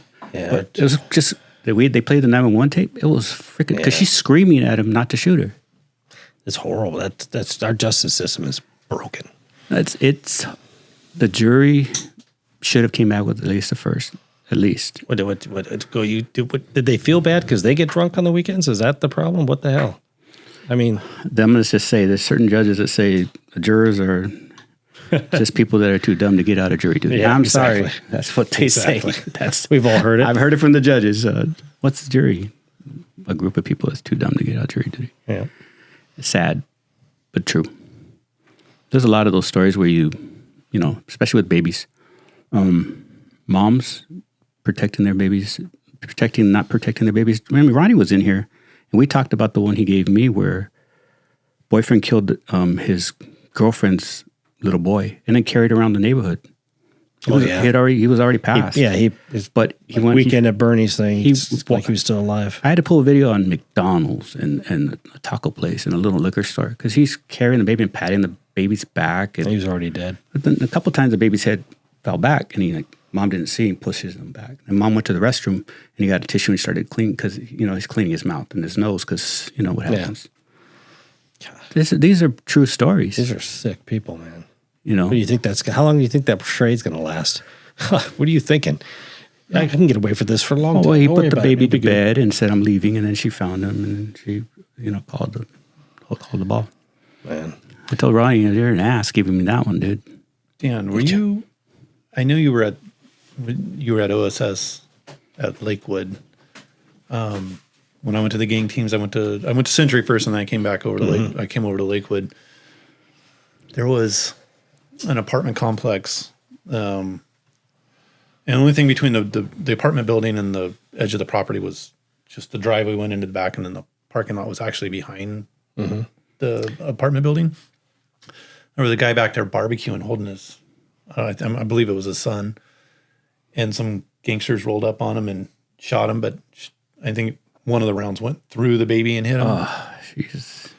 And there was some OG field sergeant that was there. And I guess when he got there, he thought because the baby was covered in blood, he thought the baby was dead. Oh, no way. But he somehow rolled the baby or picked the baby up, and it blinked at him, and he came unglued. And like this guy was just like total, Yeah, but nothing other mess phased up him. anybody. He came unglued, but I never did hear the end result of that. Yeah, I don't remember. It was more about that they're like, wow, I think the baby made it. But it really shook that dude. Yeah, he was shook for a while. I mean, and it's he was just that guy. He was probably a year or less from retirement. I mean, he'd been around the block. And there's no such thing as a guy who's oblivious to everything or just immortal. It doesn't work like that. I had a partner, went to patrol school with him, buffed out, strong, like the toughest guy you ever met. He dumped a guy at a bank robbery, shot and killed a bank robber, coming out with a bag of money like the movies. Here's my badge. I'm done. That was it for him? That was it. Wow. And I'm no disrespect to him. That's his decision. Well, you never know. You don't know. That's why when you go to any station and you're training, that's why you are put through the ringer because they just don't know. Oh, what's one of the questions during your interview? Could you kill someone? Yeah, well, that's a question. That's what are you going to send me home with you in a body bag, or are you going to fight so I can go home and see my kids? The last question of my interview was, could you kill somebody if you needed to, like it was lawfully needed? But you answering that question and doing it, yeah, of course, totally different. No, but like I said, he's a great guy. Nothing bad about him. Great guy. And I just heard afterwards, I wasn't working with him anymore. They told me he quit. Damn. Yeah. It's a hard thing it's just hard. I get it. I mean, and this guy, honestly, he deserved it. But he comes out of a bank with a gun and a bag of money. I'm sorry, you're going to get dusted. He probably pointed the gun, and that's all it took. He did. It was all done. It was completely. It didn't even go to any. I think didn't even get investigated much. But he quit. Well, speaking of which, were you on the team when there was that bank robbery that Molesky shot that guy in the trunk? In the trunk of the car? Yeah. That's the one? I don't think I was on the net team. I don't know if I was on the net team or patrol. I was there that night, but I don't remember. That's when we set That was like the movies. Oh, man. So we had just come on. We had just started our shift, and it's actively playing out. Matter of fact, we got told, get in your car. They're putting it out right now. Set up get in the containment for one of the other guys. So this guy comes running out of two guys come running out. I think there was a total of three. Two guys come running out of the bank. There's a guy in a Cadillac, big old Cadillac. And Molesky's got the call, and he starts rolling to it, starts, setting up containment. Well, you know how that all happened. There was an accident on Rosecrans. Wasn't he sitting there? He was. No, there was one of the Norwalk public safety officers was handling a traffic accident. Yeah. And they robbed the bank and run across Rosecrans 30 yards from him. Yeah. Oh, he put it out. Yeah. He code 9's the car. He's following the car. And I think that's why the guy came out the way he came out. I'll let Dan tell the story, but I think the guy originally saw this guy and then Mike took over. And he saw the other guy. And then it all went down. So the one guy gets across Rosecrans and they set up a containment for him. But before this ever gets to that, Molesky, wherever Molesky was at, he probably responded to the code 9. He gets in, takes over because he's an actual police officer, right? Deputy. He gets behind him and he could see the dude is in a trunk. The trunk's open. So the guy takes off from Molesky. The guy takes off that's driving as they come out of the bank. he starts to take off because he must have seen the public safety guys. So he gets scared and he starts taking off. Well, the one guy with money, I think they both had money, but one of the guys runs and he pops the trunk. The trunk opens up. He dives in the trunk. Well, the other guy is either fast or slow. I don't know, but he didn't make it in the car. So Mileski takes the car and he lets everybody know that there's another guy running northbound or whatever. So Ken tells us, go to that.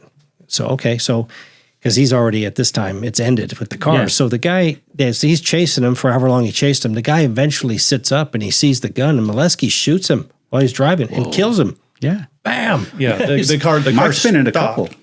Yeah. Well, so I saw the pictures of the guy. Do you remember the one in the one one-ways with him and Jerry Saba? Oh, yeah. I was there. And most amazing thing I've ever seen in my life, they shoot the passenger. The passenger comes out with a gun. They shoot him. And then the driver doesn't want anything to do with anything. So he prones himself out, but he doesn't put the car in park. So the car rolls forward into the car in front of it. Yeah. But comes to rest on one of his ankles. Yeah. And as I get there, the guy's proned out, but he'd be like, and levitate. And the only thing touching the ground was his foot and ankle. I'm like, how's that even possible? Yeah, well, play stupid games, win stupid prizes. They're not. We don't catch the smart ones. It's just hilarious. Some of the stories are hilarious, but Mike was he was a magnet. Yeah, yeah. He was a good cop. Jerry, fantastic cop. Yeah, Jerry was so low key though. He was I worked the jails with Jerry, and I ended up working with him at the last unit. He was on the other side though, but I said, man, you've probably said 10 words in his whole life. Very calm man. I don't know. I don't see how people do it. The Mike thing, that dude's getting into shootings, dude. Not just a good capers. You're doing I get a stolen car. He's getting bank robbers and shit. Mike had it was a different. Like what? Okay, I guess I'm going after that. And, hey, at least he could aim. Yeah, his shoots were perfect. When he's at I don't know, he's probably not now, he's probably retired, but he was at Majors. He was calling me all the time at Majors because he was running a team. Oh, really? You had left. Sergeant? Yeah. I think he was running a couple of teams. Oh, yeah, right. We did run into him. But he was calling all the time for help. He did some good stuff. Yeah. Good careers, good guys. You keep hearing the same names in here because they're in the middle of the shit over and over again. I like that. I wish I could get them in here, but it's not easy. A lot of guys are leery. I don't blame them if they're on the department. No, these are retirees. Oh, yeah. On the department, I get it. But retirees, they're, I said, I'm not asking anything crazy. You guys can talk about the weather. I don't give a crap. Well, I think it's a good way to give back if younger deputies can see this so they don't do the alternative, Well, we could have a great career. We had great careers and we finished our careers. We didn't get fired I was never relieved. I've never had any of those problems. And I try to look now, everybody's getting relieved. I said, what, is it so hard not to get in trouble now? I mean, is it just something everyone gets in trouble? We fought a couple really good ones. Yeah, but like the Kirk thing, man. Jeez, that shouldn't even be a thing. No, not when you go, hand it the sheriff himself and goes, oh, by the way, here, FBI, you want to look at that? Give me a break, really, dude. And I'm just what I want to say. So many things that could have been handed that they weren't. I know. No, that's what I'm saying. That's what you chose. That's what out of all the shit. Really? We had the gift of seeing all the stuff, deputy involved stuff, all because there's always video. And we would pull that stuff. And I remember being in the room with certain people. Yeah. Like, you might want to come look at this video because it doesn't look so good.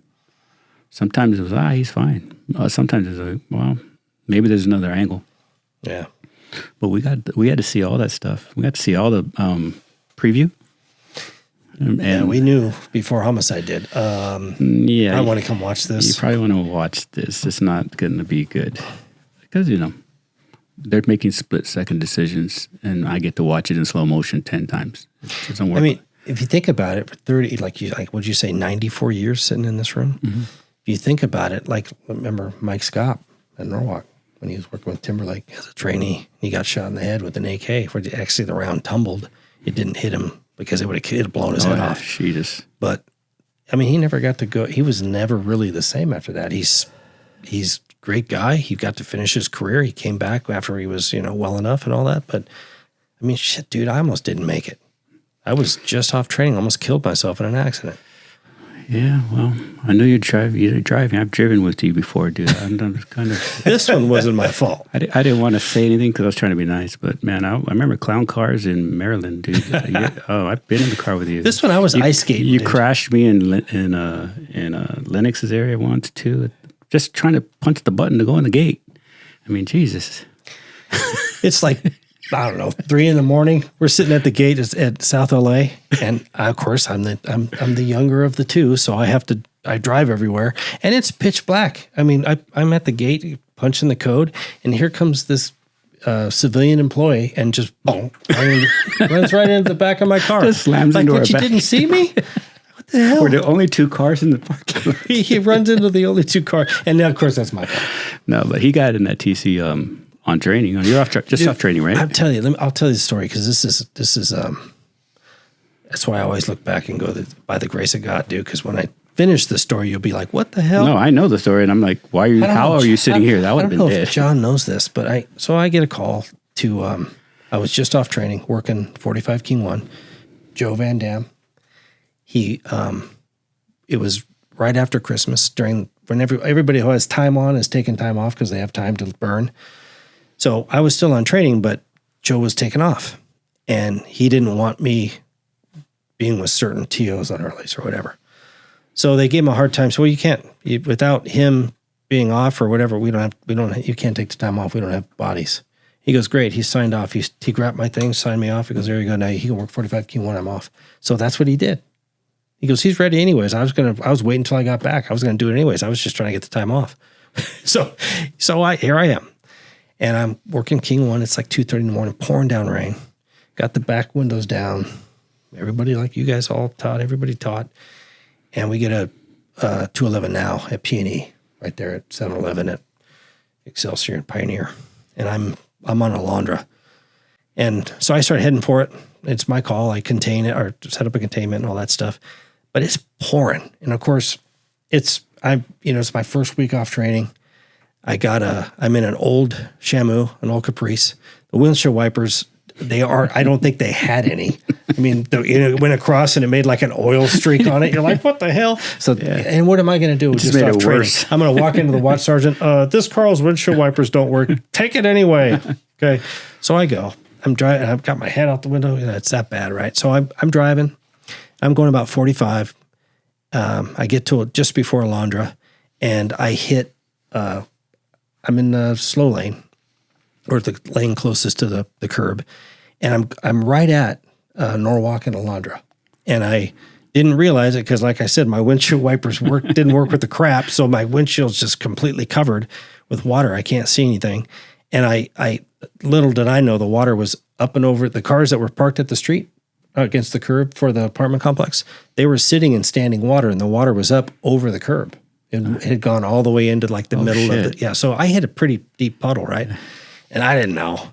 So I hit it and I start to hydroplane. I'm like, oh shit. And it starts taking me towards the parked cars right now. And I remember saying, oh, this is going to suck.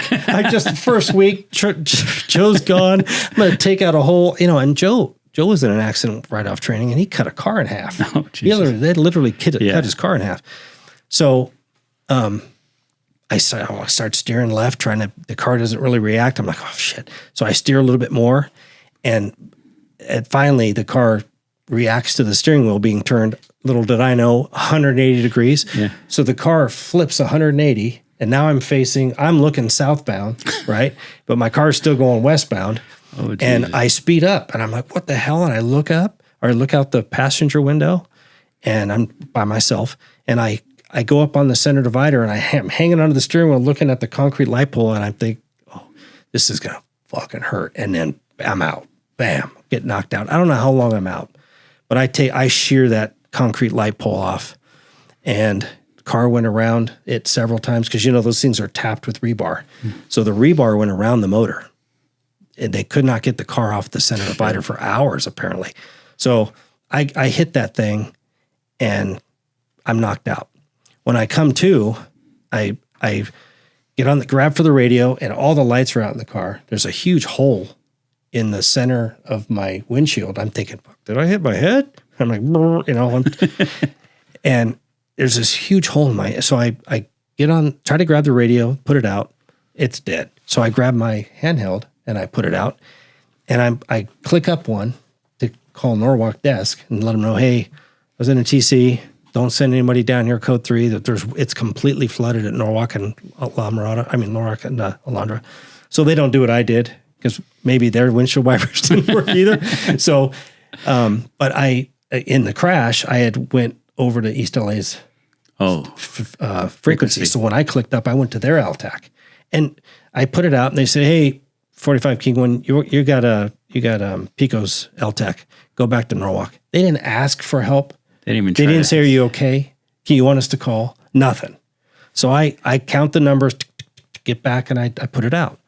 Well, in the interim, I put it out, and then I see this little, like you said earlier, little peanut head running back and forth in front of my car, and it's 2:30 in the morning. I'm right in Norwalk's area, right in the middle of it, between the audio and the one-ways. And I'm like, fuck. So I see this dude, and I pull up my gun, and I put it through the hole in my windshield, and I tell him, hey, dude, get away from my car. He goes, no, man, Dep, you were in a bad accident, man. Let me help you. Let me get you out. So we can't get the door open. So my windows were down about that much on either side in the front seats. So he comes over, and he literally, I said, you're going to have to pull it down, dude. I got no power. And he pulled the window down and helped me out. Damn. And then you hear sirens coming. Well, the first person to me was Ponce de Leon. Uh-huh. So I told him, I said, hey, thanks. He goes, no, I'll wait. I said, get the hell out of here, dude. Your first thing's going to happen to you. And I thought of Steve Blair. I thought what happened to the deputies that came and all the other people that came, now you're going to get thrown across the street, and just get out of here. So I go to UCI as a trauma. I broke the shotgun in half with my head, knocked myself out, concussion, whole 9 yards. Lucky to be alive. I go to UCI. They want to keep me. I'm like, I'm not staying. I knew all those guys from working at Long Beach Memorial. They all went, not all of them, but like 4 of the guys, the doctor, PA, they all worked there. And I'm like, nah, I had glass in my eyes. It was all jacked up. And I said, no, I'm going home. Well, you have a concussion. You have a significant concussion. I said, I know the signs and symptoms. I'll come back. I'll have somebody bring me back. So I go home. So I'm on the desk for 2 weeks because I got 17 staples in the back of my head. I go back the first week, and the doctor takes out one staple, and he goes, oh, nope, it's not ready. And then, no forewarning, just grabs the staple gun. Ow. Oh, and let me go back to when I'm in the trauma center. You remember, what was his name? 43 King or Tom 1 on Early's? Gary, I can't remember his name. Anyway, he rolls with me. He rolls behind me in his car when I'm going to the trauma center. Inkle? I can't remember his name. I'll remember his name. Anyway, I'm going to UCI as a trauma. So he follows behind me. And we get there, and they're starting to put me back together. And the doctor says, are you queasy? And he goes, no. So he goes, all right, I can't do this by myself because I've got such a big hole in my head, or cut in my head, that I was probably looking like this because my face is starting to droop. So we got to get this thing closed up, right? He goes, but I can't staple and use the forceps to pull the skin back together. Oops. And he goes, so I want you to do it. So he goes, seriously? He goes, everybody else is busy in a trauma. I need to. He goes, yeah, so I got it. So he grabs it. He has the forceps, and the doctor's got the staples. And he's holding it. And he goes, no, you got to pull harder than that. He's pulling. He goes, you got to go harder than that. You got it. The skin's got to be touching. Mm-hmm. So I guess it was, here I am. Right? What do I know? And so he goes, come on, man, you're a cop. Pull on the damn thing. So he gets his boot up on the back of the table, and he's like, and I'm like, I must. Is that why you look so young now? Yeah, I swear. Everybody's like, well, you look so great. I'm like, whoa. And he's like, that's too much. That's so hard. I lift. Right. And so he finally, gets where he wants it. He's like, I'm like, oh God, I don't care how much pain medicine they give you, you still feel that. Yeah. So later on, when I go back and he takes the one out and it automatically opened up again, he quickly just, I'm like, damn. So anyways, it took like 2.5 weeks before they took him out, and I go back in patrol. So I go back out. I'm in 45 King 1. And I don't know if you remember, I'm sure you do. They brought my car back to the station, and then it did a county tour. Because of the way I've got pictures of it. Yeah, I have them too. Don't be How I- Dan. Yeah, don't be a Dan. And Remember we talked about safety briefings? Yeah. Don't be Dan. I was good at it. I was always Show in you a there. picture. I remember one of the traffic guys, he actually pulled the hood of the order number off that car, wrote the car number on it, gave it to me. He goes, oh, you might want to put that in your will, dude. But Take that to church. so I go back out. I remember I got in the car early mornings. I hadn't been in a car since. And the box goes off. As soon as I log on, it goes off. And I remember that feeling. I'm like, oh, fuck. Yeah. Can I do this? Right. Yeah. So I go 10-8 and I'm right where I was 3 weeks earlier when I crashed. And here comes this about the same time in the morning, 2 o'clock in the morning. And I'm running, going southbound on Norwalk and Alondra going to make a left. And I'm going to go down into the neighborhood. And there comes this G-Ride, flies right through a yellow, going Mach 5, no headlights on. And she's rolling. Now I didn't know it was a woman. She's rolling. I'm like, wow, this, and that was the route that that neighborhood went down to Carlamelis. So I'm like, I bust the red, go after the car, pull it over, walk up on the car, and it's a black lady. And I said, man, where's the fire? What you're doing like Mach 10. What are you doing? She goes, I'm so tired, deputy. I'm just trying to get home. I just live right back there, and I always have to come and make a U-turn and get in my parking structure. It's a whole long story, right? And then she, out of nowhere, she says, oh my God. And I, what's the matter? She goes, it's you. I'm like, what are you talking about? She goes, you're the deputy that crashed right there. And I'm like, yeah, I was. She goes, oh my God, it's so good to see you. I called 911. I'm the one that called 911 for you. I heard it. I got up and looked out my window. My bedroom, my upstairs apartment is right over Norwalk and Alondra. I could see you. And she goes, I thought she was dead. And she goes, it's so good to see you. And I'm like, well, thank you. And she goes, I'm so sorry. You can write me a ticket. I said, no, just turn your headlights on, slow down. Thanks for what you did. And let her go. But you talk about small world. I stopped. You wrote the ticket. Yeah, No excuses. Here you go. I think I could count on 2 hands how many tickets I wrote in 30 years. I know. I'm like, how do you do this again? I didn't even carry a ticket book, dude. But you talk about a small world, man. Yeah. Very, very same person. Angel, bro. Yeah, angel on your shoulder. She goes, oh my gosh. And she actually turned out to be a really nice lady. It's cool. I'd have gave her a hug, man. Yeah, she was cool. She was a cool lady. Could have been worse. Yeah, she said that guy ran around your car multiple times and he wasn't getting anything. And she goes, I thought she was dead. Yeah. So you're lucky. Well, if you would have had someone in the passenger seat, they would have been Done. dead. Yeah. Done. That pole came all the way into the MDC in the middle. It was wrapped all the way around. Yeah, Like it looked like 31 somebody inches. pulled on both sides. It went 31 inches into that car. I had, at the time, you have all your stuff on you're driving a car, you have all your crap on the passenger seat. That stuff was encapsulated at the foot on the floorboard because it fell on the floorboard. And then when I hit the pole, the way the car crinkled up and stuff, it created a little cabinet or compartment there that they couldn't get it out. All my car had to buy all new patrol stuff. It just brings up a story. My TO was one of those guys where nothing was in the front seat. Nothing. No war bags, no radios. I didn't have that. I just had my... Well, because his idea was there was a guy who got in TC. I don't know if you know Jeff Kavanaugh got in TC. And he almost paralyzed. He was in traction for I don't know how many years to learn to walk again. He got TC'd by a drunk driver and it happened to be the mayor of Azusa or something.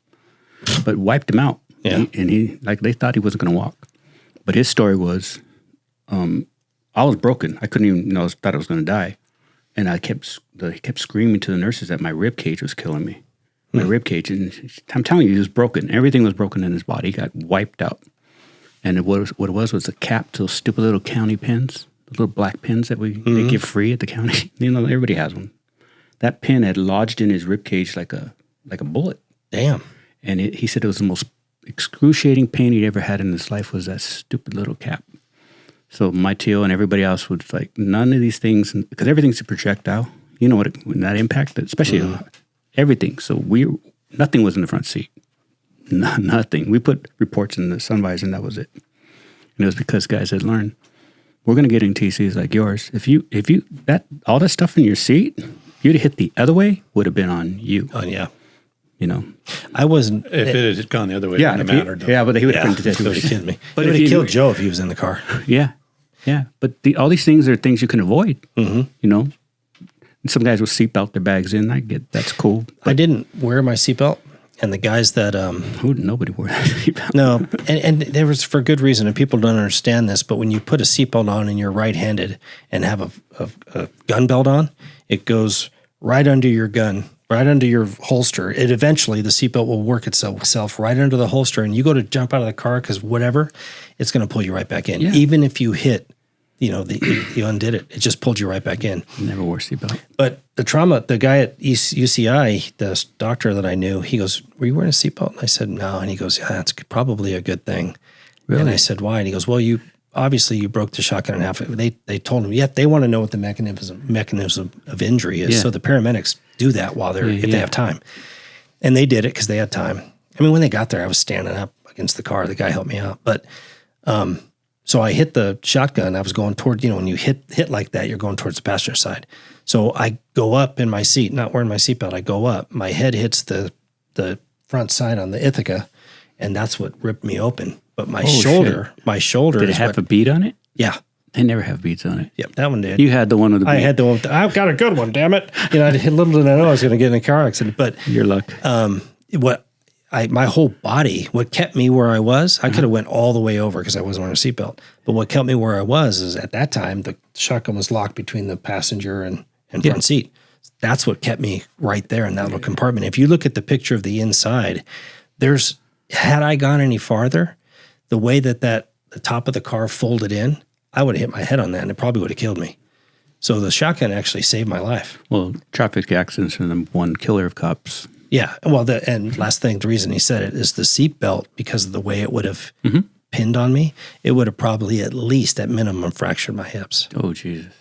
So, and I had no injuries other than of course, now we all know I'm probably Somebody's watching out for you, bro. Yeah. I mean, I had spine surgery too many- because of me late years later, but Yeah, you've had to deal with that for years, but dude, those things that work out, you don't count them. Opposites work sometimes.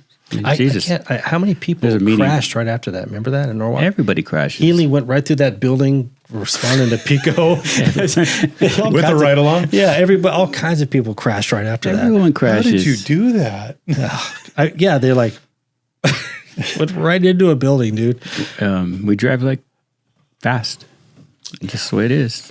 The interesting thing about that is Chris Gonzalez's brother was the head of the countywide traffic services. They came out and they handled the crash because of it was a trauma and everything else. And that one of the sergeants at the time at Norwalk was just berating him, and he berated me that how fast I was going. And Chris's brother, he's like, whoa, did you ever work traffic? He goes, well, yeah, I had it, and I'm not going to say his name, but he was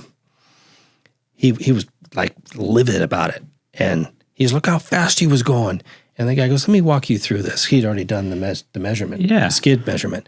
And he goes, right here, because now the water's gone, right here, when he hit the water, when his skid mark starts, his tire is as fat as the tire that was on the Caprice at that time, which was like the LT1 motor, the Chevy Caprice, was a big wide tire. He goes, you could see it. He goes, but you go about 15 feet and look what happened. He started to hydroplane, and you can see the turn of the skid mark, and he's no longer touching the ground. He's skating. So he said you could see the car must have pitched. Yeah. And there is no skid marks on the front because his car lifted up. Oh, no, none in the rear, sorry, because the engine's in the front, so it's the heaviest. He goes, but the skid mark from that point on was as wide as a bicycle tire. Because I was literally lifted up. Hydroplaning. So he said he went from 40. I was going between 42 and 45 miles an hour when I hit the water. And when I hit the concrete light pole, I was doing 75. Jeez. But I didn't have my foot on the gas. I was trying to stop that damn thing. Do you remember the skid plate? This is a bad train. Get it off. Do you remember the skid plate at skid pan and Evo? Oh, yeah. I failed that. That shit was fun. Did you? You just recreated Really? it. You didn't learn anything? Watch what I can hit. What do you think they did to me after I did that? You got to go back to Evoc. Really? I failed that there, and I failed it here.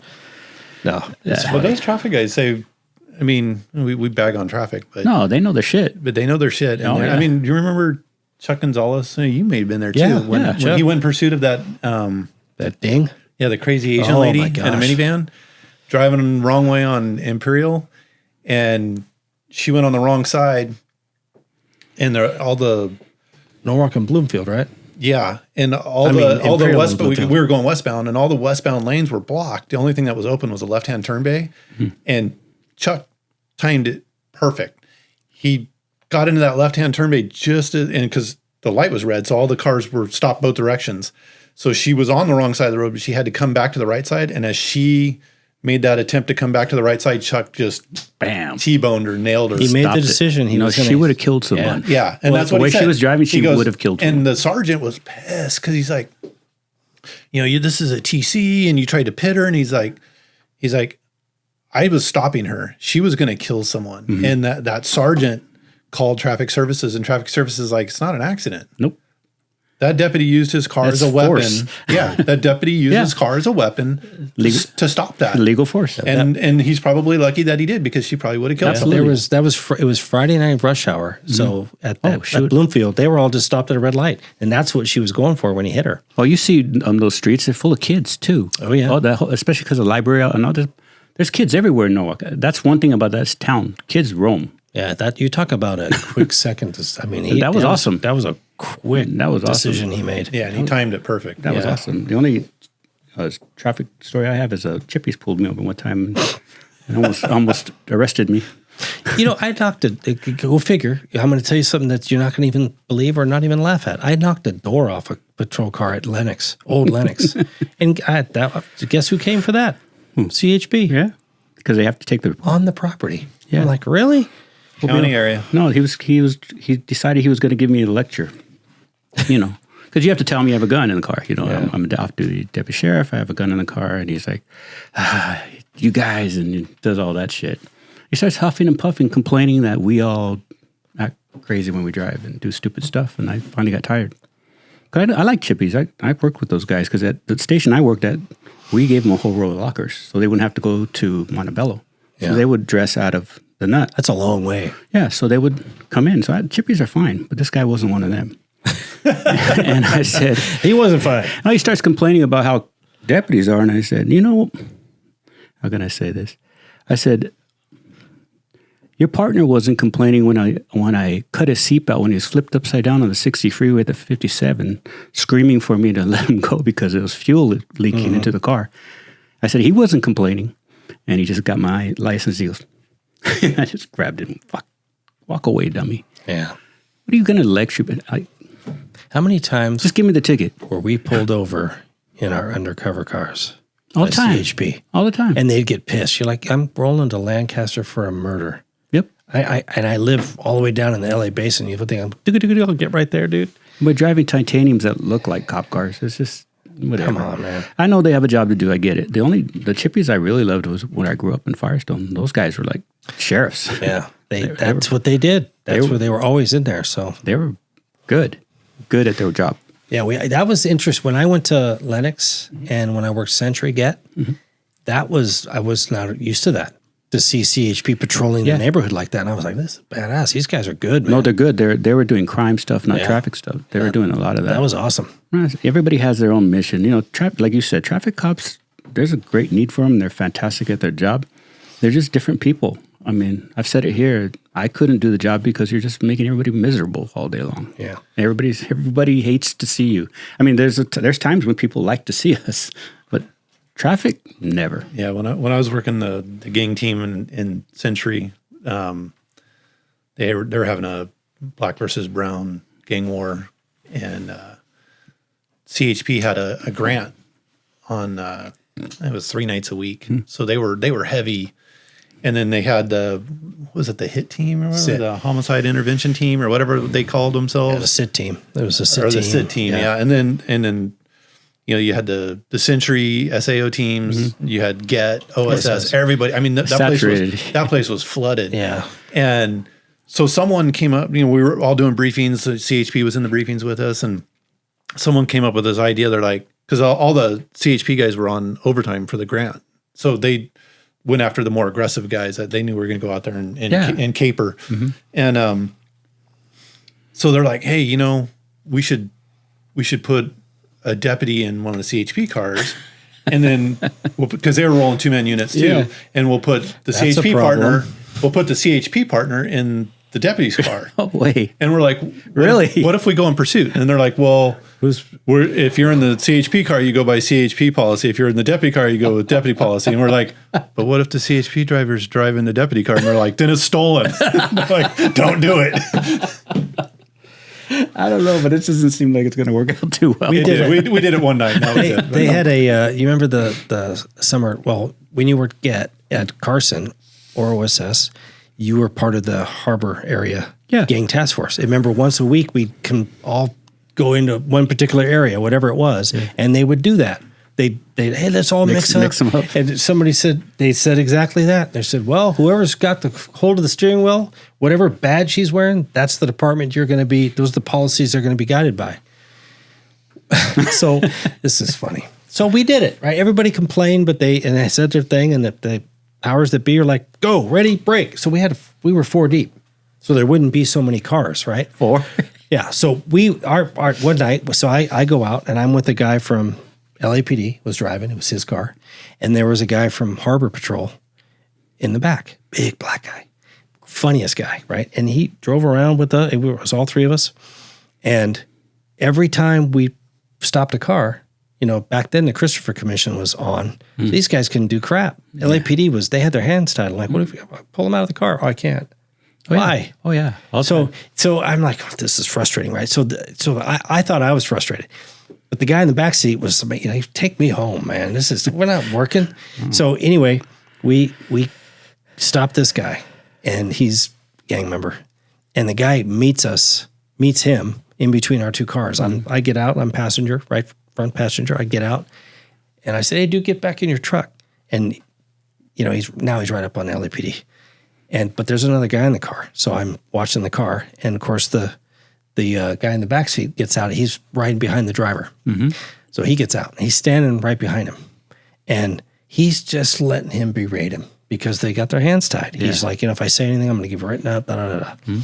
Well, out of nowhere, here comes dude from the back. No. He walks around him. He grabs the dude, picks him up, throws him on the hood of the car, rolls him over, handcuffs him. He goes, today I'm driving, and this is my policy. No. That's what he did. And then the sergeants come, and he goes, and you can take me back. I'm going home because you guys have some shit rules. No. I was working up by 18th Street. I don't know why, but I was up there. And, when you drive by and another department has somebody out, and you go, okay, you do the 4 or whatever you're going to do. Yeah. Well, he waved me. Yeah. So he had too many, I guess, or he didn't feel right. So I backed him up like we always do. They back us up, we back them up. You don't pass another car, patrol car. You never. I don't care what unit you work, what department you work.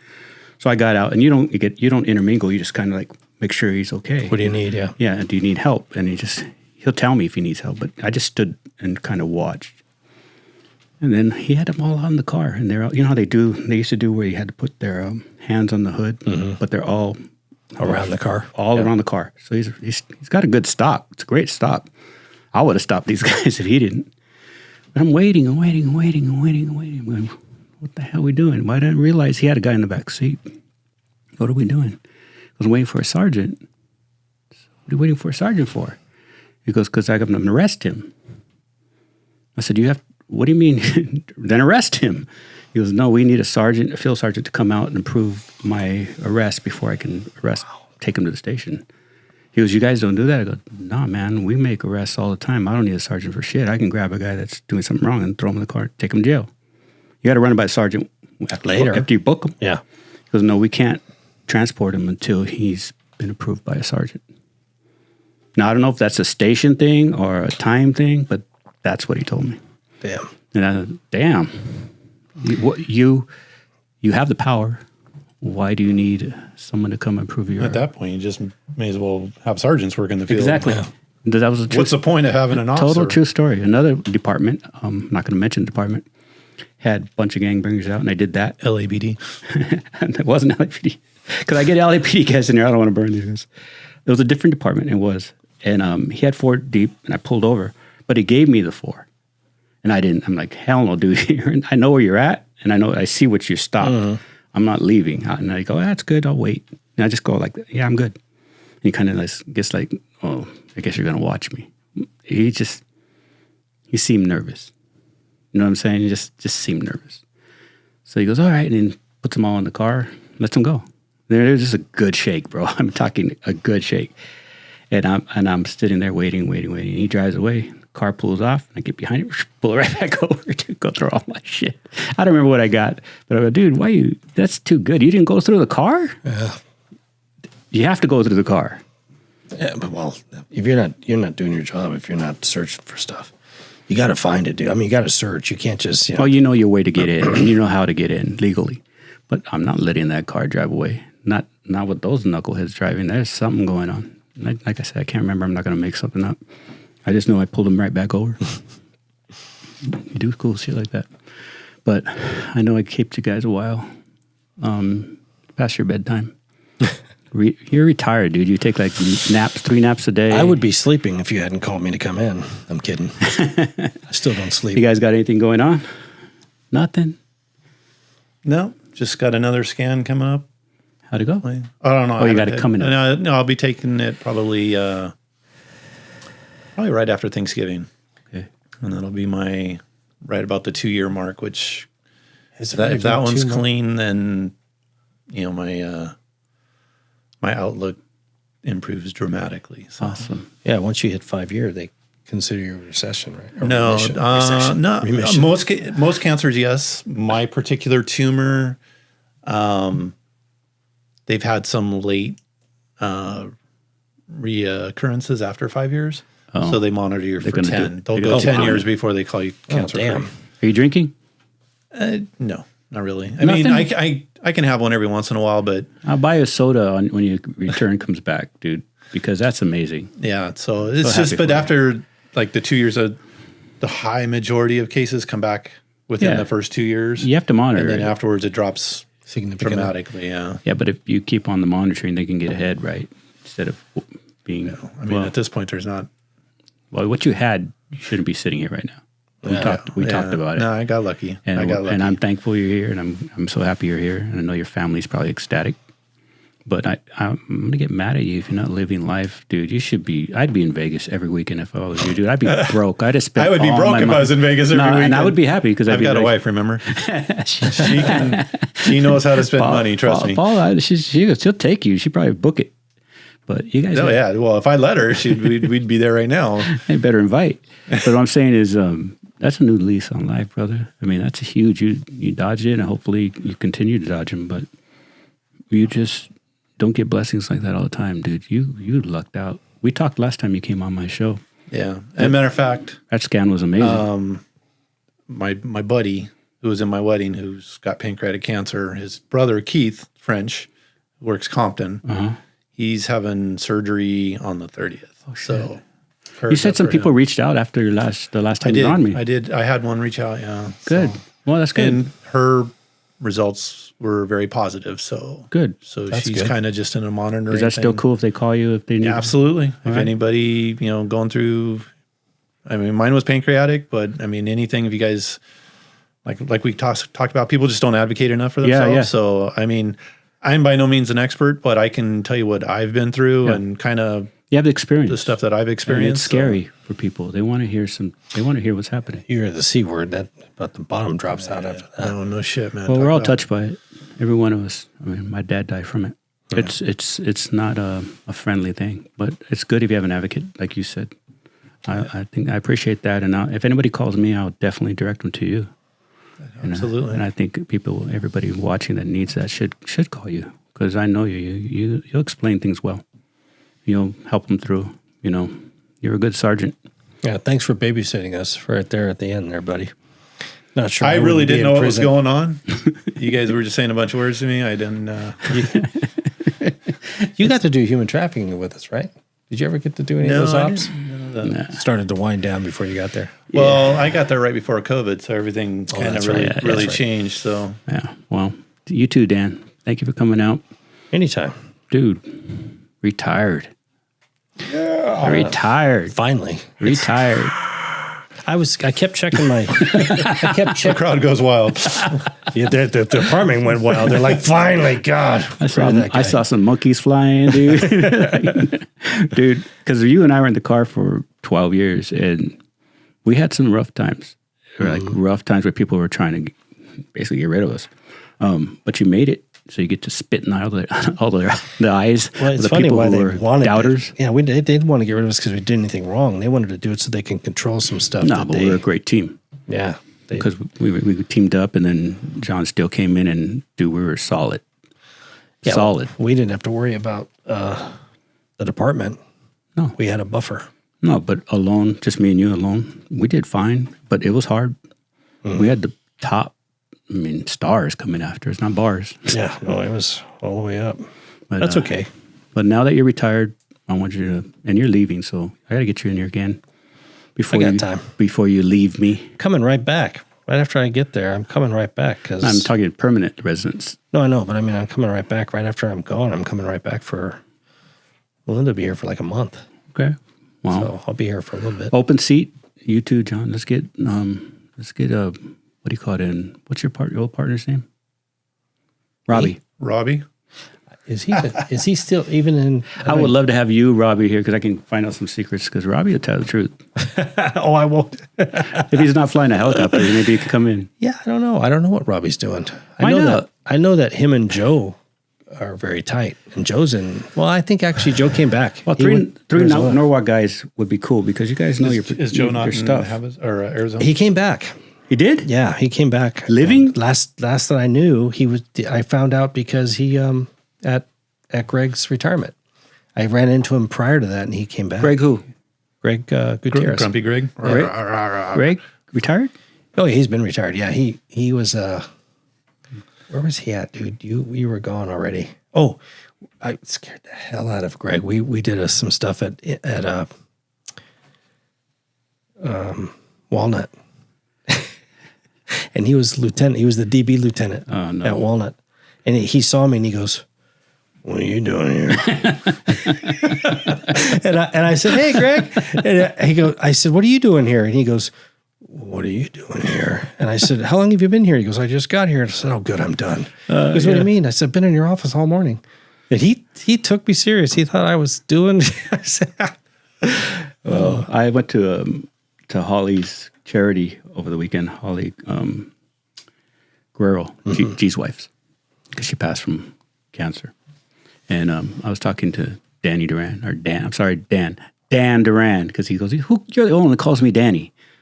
And I get away with just rolls off the tongue. That's why. Dan Duran. He's going to come out. Cool. But we were playing craps, because it was a casino night. Yeah. So I make the joke, and he watches. So I'm going to tell him. When he first got there, he had a drink, and he was like, "Hey, this is fun." He never played craps before. By the fourth drink, he was 7 out. Come on, high roller. He's screaming. Did he win? Yes. No, but he was so when you beginner's luck. A good craps table is usually really loud.